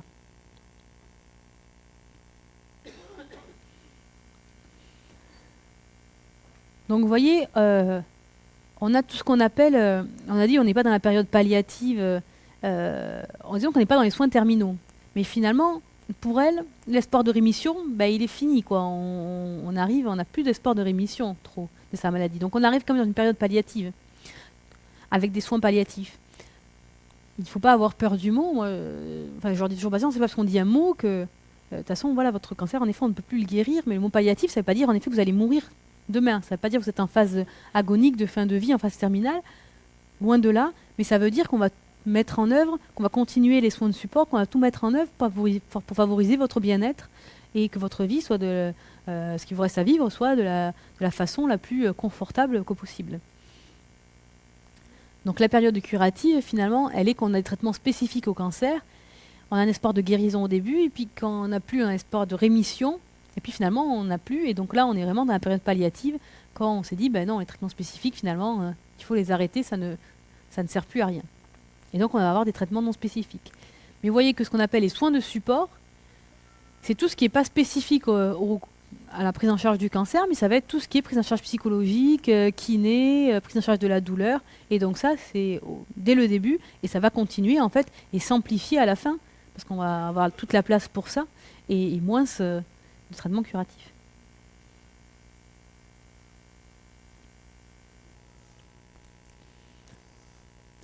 Ça c'est différent. Donc ça vous paraît clair ce schéma? Non? Non?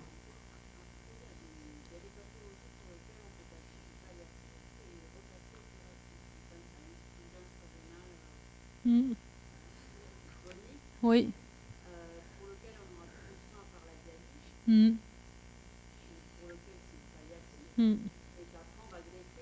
Oui, et là, c'est sûr, tout à fait, tout à fait, tout à fait, tout à fait. Là, c'est vraiment dans le cas du cancer où on ne peut pas pouvoir le greffer d'autre chose, mais dans le cas de certaines maladies, en effet, où il y a des greffes possibles, on peut revenir, en effet, du palliatif. Je sais pas, c'est vrai.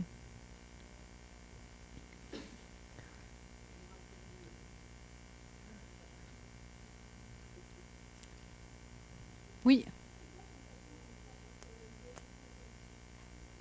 Guérison, c'est quand vraiment on a l'objectif d'éradiquer la maladie. De supprimer la maladie, on est guéri, la maladie est finie. Rémission, c'est quand on a l'objectif que la maladie soit stable. On peut être en guérison et on peut être en rémission totale ou partielle, c'est-à-dire que la maladie est vraiment stabilisée, on ne la voit quasiment plus, ou alors la maladie est à peu près stabilisée, mais pas trop déséquilibrée, et on la voit encore un petit peu. La rémission, c'est que la maladie elle est toujours là quand même, on l'a pas tuée, on n'a pas éradiqué la maladie, mais on est en situation stable, on la maîtrise par des traitements.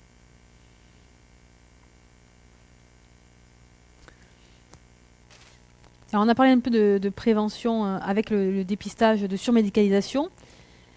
Et ça correspond à la prévention quaternaire, c'est la prévention en fait de la surmédicalisation. Je vous ai parlé de la polémique de dépistage du cancer du sein, de polémique de dépistage du cancer du cancer de la prostate. Et l'objectif de cette prévention quaternaire, ça va être d'éviter tout ce qu'on peut faire dans la surmédicalisation. Donc ça va être les actions menées pour identifier un patient, une population à risque de surmédicalisation, j'avais parlé trop vite, je n'y arrive pas, et pour le protéger d'interventions médicales invasives ou abusives, tout en lui procédant des procédures de soins éthiquement acceptables. Donc avant, il y avait prévention primaire, secondaire, tertiaire, et au vu des meilleures performances diagnostiques et du fait qu'on peut dépister des choses plus précocement, mais qu'on peut exposer aussi à des risques, maintenant se développe aussi la prévention quaternaire. Donc primaire, c'est l'action menée, ça vous l'avez déjà vu je crois, pour éviter ou supprimer la cause d'un problème de santé chez un individu ou dans la population avant qu'il ne survienne. Prévention secondaire, on va détecter un problème de santé à un stade précoce, donc c'est le dépistage. Prévention tertiaire, on va... prévention primaire, c'est le dépistage. Prévention secondaire, on va gérer les maladies. Prévention tertiaire, on va essayer d'éviter les complications graves des maladies. Et prévention quaternaire, on va éviter la surmédicalisation. Oui, le dépistage, c'est prévention secondaire, c'est ça. Prévention primaire, c'est la vaccination. C'est vraiment la vaccination, tout ce qu'on fait alors que les gens ne sont pas du tout malades. Alors revenons à Madame V. Elle a maintenant des douleurs osseuses importantes. Comment est-ce qu'on peut évaluer sa douleur? Ouais. Qu'est-ce que vous connaissez comme échelle d'évaluation de la douleur? Le VA. Algo plus, ouais. Des échelles spécifiques en effet. C'est quoi la différence entre le VA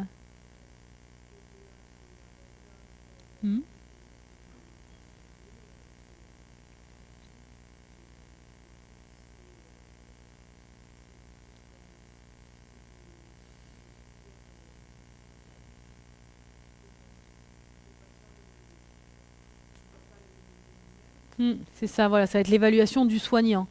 Tout à fait. Le VA, ça va être l'auto-évaluation, l'évaluation du patient, et après il y a des échelles d'hétéro-évaluation, notamment dans les situations où le patient ne peut plus communiquer, où le soignant va évaluer la douleur du patient selon des critères au niveau du faciès, de la posture. Tout à fait. Donc on a plusieurs échelles.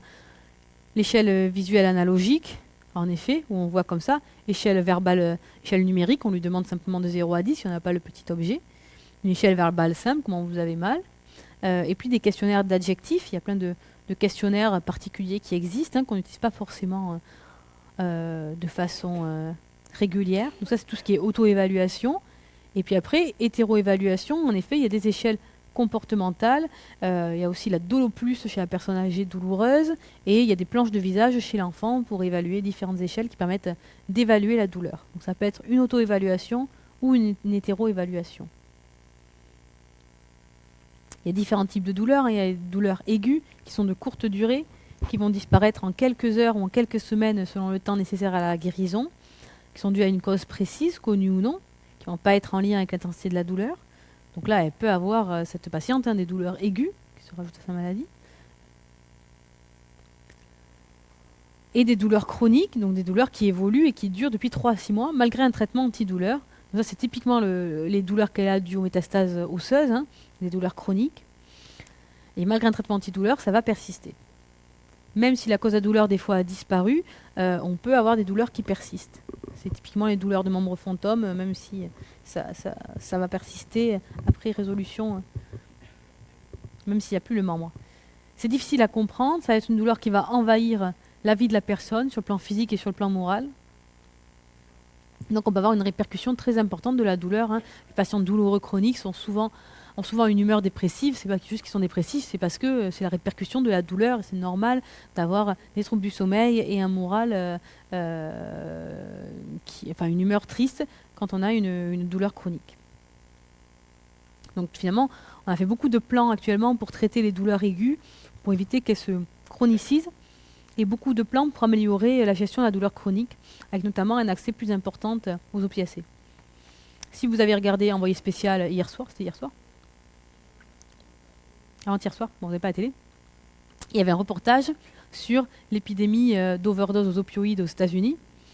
Vous savez qu'il y a eu beaucoup de plans pour gérer la douleur chronique. Et aux États-Unis, il y a eu un marketing assez agressif de la marque, c'est Purdue Pharma, enfin, d'une firme pharmaceutique, pour notamment promouvoir l'oxycodone, donc c'est de l'oxycodone, hein, et du fentanyl aussi, qui finalement ont pris beaucoup de place sur le marché. Les prescriptions ont été multipliées par 10, par 100, et donc le nombre de décès a augmenté aussi, parce qu'il y a eu beaucoup de gens qui ont développé des addictions à ces produits. Et comme ils ont un système de soins qui n'est pas du tout solidaire et qu'il y a eu la fin du système de soins que Barack Obama avait mis en place avec la couverture médicale qui prenait en charge les gens qui n'avaient pas de mutuelle, et finalement il y a plein de gens qui n'ont pas eu accès aux soins et donc qui n'ont pas pu se traiter, pas pu se soigner pour ces addictions aux médicaments antalgiques opioïdes. Et donc il y a eu une épidémie de morts par overdose d'opiacés. Et l'espérance de vie même a reculé pour la première fois en 2018 ou en 2017, je ne sais plus. Non, c'est en 2018, elle a reculé d'un point ou d'un point 2 aux États-Unis, alors que c'est le pays le plus développé au monde, à cause de ces overdoses d'opiacés. Donc il y a un paradoxe en ce moment. Enfin, voilà, on traite mieux la douleur, mais il faut être vigilant quand même sur les prescriptions antalgiques opiacés et sur le risque d'addiction qui peut être important. Dans ces douleurs chroniques, il y a plusieurs types de douleurs qui ne se traitent pas pareil. Il y a la douleur nociceptive, c'est le plus fréquent, c'est une douleur localisée où là on utilise les antalgiques opioïdes et les antalgiques tout court, qui sont dues à la progression du cancer. Et puis il y a la douleur neuropathique qui, elle, est due à la stimulation douloureuse des terminaisons nerveuses. Et là, qui sont des douleurs plus à type de brûlure, de décharge électrique, d'hypersensibilité. C'est-à-dire que dès qu'on touche, dès que le drap passe, ça fait une décharge électrique, une brûlure au patient. Il y a des échelles spécifiques pour cette douleur neuropathique, notamment l'échelle DN4. Et ça, c'est des traitements spécifiques. Et généralement, on ne la traite pas par des antalgiques, on la traite plutôt par des antidépresseurs tricycliques, des antiépileptiques. Voilà, c'est d'autres traitements qui agissent dessus. Ça, je l'ai dit. Ça peut être en effet des hyperesthésies, mais aussi des hypoesthésies, un déficit de la sensibilité, une allodynie, voilà, une douleur alors qu'on a juste touché sans faire mal, une hyperalgésie. Puis il y avoir des douleurs psychogènes aussi, qui sont des douleurs qui sont un peu créées par l'esprit quand il y a une préoccupation, il y a une stress, il y a une anxiété, et qui vont venir s'associer, qui sont augmentés par tous les facteurs psychologiques et qui vont venir accentuer ou s'associer aux douleurs nociceptives et neuropathiques. Et donc là, ces douleurs-là, elles vont nécessiter l'intervention d'un psychiatre ou d'un psychologue, parce que voilà, les douleurs même malgré un traitement antalgique bien conduit, vont résister, et on va voir que la cause n'est pas organique. Généralement, on a différents paliers d'antalgiques. On a les antalgiques de palier 1 pour les douleurs faibles ou modérées, qui sont les antalgiques périphériques, par exemple le paracétamol, le doliprane, les anti-inflammatoires. Les antalgiques de palier 2 sont les antalgiques centraux faibles, les opiacés faibles, le tramadol, la codéine. Les antalgiques de palier 3 pour les douleurs très sévères et rebelles, qui sont principalement la morphine. Donc on a différents paliers, et en fonction de la douleur, on va aller taper de plus en plus fort. Est-ce que ça vous paraît clair pour ce petit point sur la douleur? Ouais. Alors, passons à Madame Y. Je crois que c'est la dernière. Ouais. Je sais pas quelle heure il est. 15h40. Passons sur Madame Y, elle a 88 ans. Elle a une démence de type Alzheimer qui évolue depuis 20 ans. Donc ça a commencé jeune. Elle a maintenant perdu l'usage de la marche et elle est donc alitée. Elle vit à domicile et sa fille est maintenant retraitée et s'occupe d'elle. Donc cette patiente, elle a une maladie chronique aussi. Vous voyez, ça évolue depuis 20 ans. Donc voilà, cette démence, c'est une maladie chronique. Et c'est sa fille qui s'occupe d'elle. Qu'est-ce que vous pensez que sa fille, on s'intéresse à sa fille en fait, est-ce qu'elle a des risques particuliers pour sa santé du fait de s'occuper de sa mère? Ouais, tout à fait. Et comment vous définiriez son rôle à sa fille? Ouais, c'est l'aidant principal en effet, celle qui va s'occuper d'elle principalement. Et donc maintenant, on a bien défini que les études ont bien montré que ces aidants, ils ont des risques particuliers pour leur santé. Et à l'épuisement, mais aussi ils vont développer plus de maladies chroniques et ils vont avoir des maladies plus importantes, plus que juste l'épuisement. Le terme aidant naturel, donc c'est un aidant naturel, c'est un aidant familial, ça va désigner une personne, un groupe de personnes qui va vivre et agir dans l'entourage immédiat d'une personne qui est malade, qui est souffrante ou qui est en perte d'autonomie simplement sans maladie. Ça peut être une personne vieillissante sans démence. Les aidants, c'est 70% des époux et 50% des enfants. Et dans la maladie d'Alzheimer, ces personnes-là, elles lui consacrent plus de 6 heures par jour. Donc c'est vraiment un autre job. 24% des aidants vont réaménager leur activité professionnelle, donc avec un impact important au niveau social et au niveau professionnel. Et 37% des conjoints de greffés, donc là on passe au greffé, vont juger négatif l'impact de la pathologie de sa prise en charge sur l'activité sportive et loisirs. Donc voilà, il y a des impacts importants sur la vie familiale et sociale. Donc finalement, ce qu'on se dit, c'est que la population vieillit. Donc plus le vieillissement de la population va être important, plus le nombre de personnes âgées dépendantes va augmenter, et plus le rôle de la famille va devenir central. Et là, finalement, on se heurte un peu à nos sociétés où finalement on est de plus en plus individuel et le rôle de la famille, les gens vivent de moins en moins en famille. Et donc finalement, le soutien et les aidants naturels sont de moins en moins présents. Et ça pose beaucoup de problèmes, de situations quand il y a des pertes d'autonomie comme ça. Donc pour que les familles ne s'épuisent pas quand il y en a une et quand elles peuvent assurer ce rôle d'aidant, il y a des structures d'aide qui sont indispensables. Il y a notamment des hospitalisations de répit pour les patients, pour que les familles puissent récupérer, puissent partir en vacances, des accueils de jour qui peuvent être organisés pour que les aidants puissent, même si sont à la retraite, puissent avoir quelques heures de disponibles dans la semaine pour pouvoir eux-mêmes aller consulter, eux-mêmes avoir un peu de loisirs et un peu de temps simplement pour s'occuper d'eux.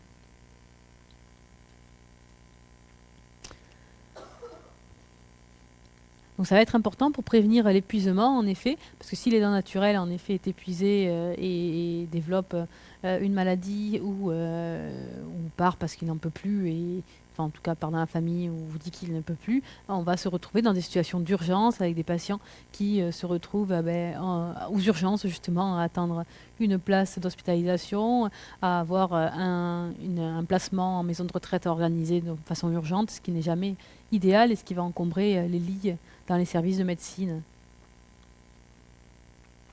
Pour soulager les dents, il y a bien sûr aussi toutes les aides à domicile, les réseaux de soins qui vont permettre d'avoir un apport et un soutien et un accompagnement. Et il y a des réseaux d'aidants qui existent aussi avec des associations de gens qui vont se retrouver entre aidants et se donner des conseils et échanger là-dessus.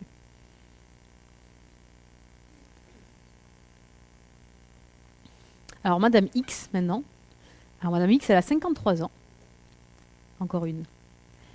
Elle a fait une sérologie VIH suite à des rapports sexuels non protégés avec un nouveau partenaire.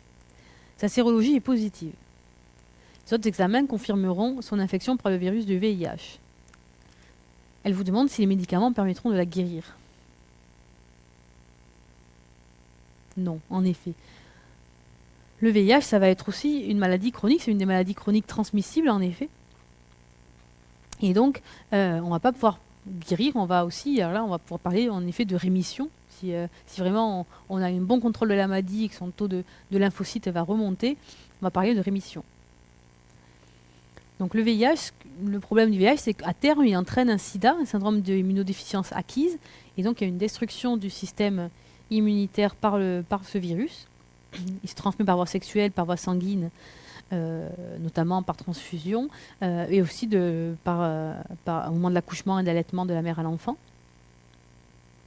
Même si maintenant, avec les nouvelles thérapies qu'on a, ça pose plus trop de soucis. Les femmes peuvent accoucher par voie basse et allaiter quand elles sont bien contrôlées. Il n'y a plus aucun problème avec ça. Donc vous voyez, le virus, quand il rentre dans le corps, il augmente. Sa concentration augmente et puis finalement, il reste un peu quiescent dans le corps. Tout, c'est pas trop remarqué. Pendant plusieurs mois, voire plusieurs années, il reste discret. Les taux de lymphocytes, ça c'est lymphocytes CD8 et CD4 qui assurent l'immunité, il reste assez stable. Et puis au bout d'un petit moment, il s'active le virus, la charge virale monte, et puis à ce moment-là, les CD4 en effet vont diminuer, ces lymphocytes qui protègent. Et donc on va développer dans cette phase de sida des symptômes à titre d'infection opportuniste, de maladie cancéreuse. Au début de la maladie, on peut avoir quelques symptômes, mais généralement très, très aspécifiques. On peut avoir une espèce de gastroentérite fébrile, rien de très spécifique. Donc on peut passer complètement à côté. Donc on en voit toujours des cas de sida qu'on diagnostique à cette phase-là. Les médicaments peuvent permettre une rémission qui va être partielle ou complète. Et donc la rémission, on l'a déjà dit, ça va être différent de la guérison. Le virus va être toujours là, mais on va permettre que les taux de lymphocytes soient bons et qu'il n'y ait pas de symptômes. Donc on va considérer que c'est une rémission. Donc Madame X, elle vit avec sa maladie. 15 ans après, elle a présenté une chute de ses lymphocytes CD4 et a dû prendre un traitement antirétroviral. Elle a eu un suivi psychologique pour accepter sa maladie pendant plusieurs années.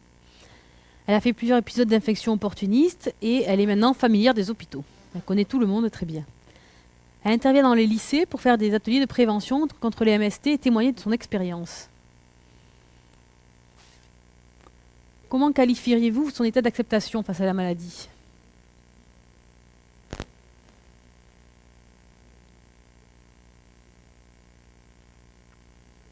Comment ? Ouais. Mhm. Mhm.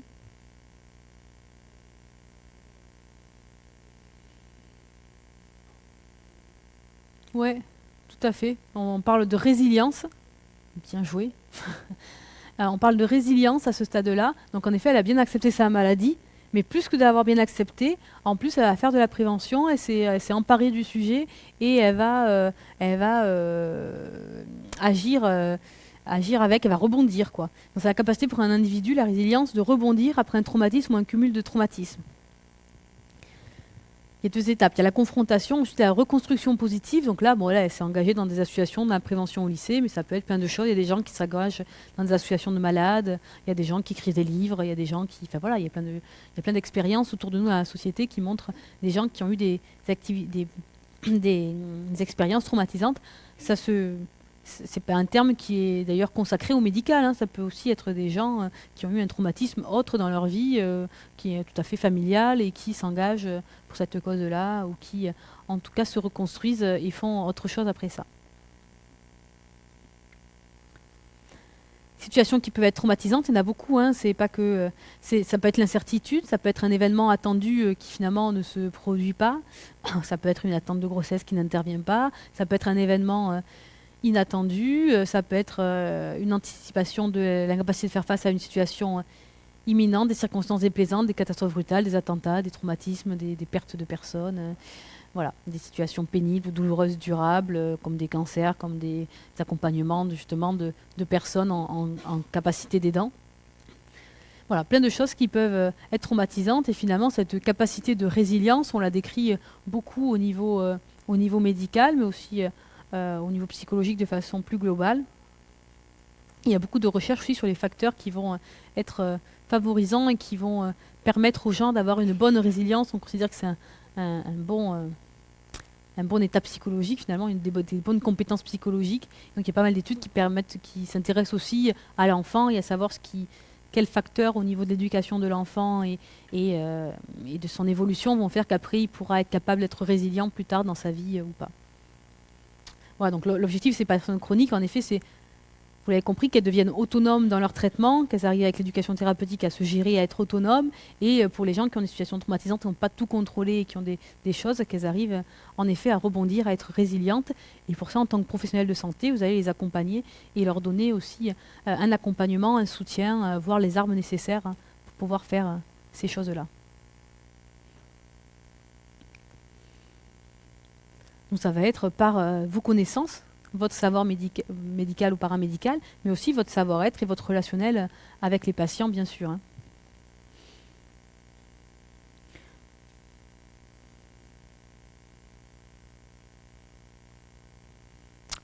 Voilà. Je conclurai là-dessus. Je peux pas partir. Je peux faire échappe. Tic. Est-ce que vous avez des questions, des choses qui vous semblent pas claires sur ces grandes notions? Santé, maladie, bien-être, maladie chronique, résilience, prévention. Tout est limpide.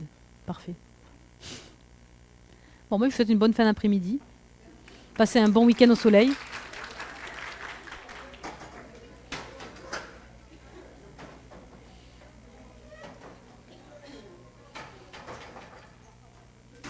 J'ai enlevé le truc.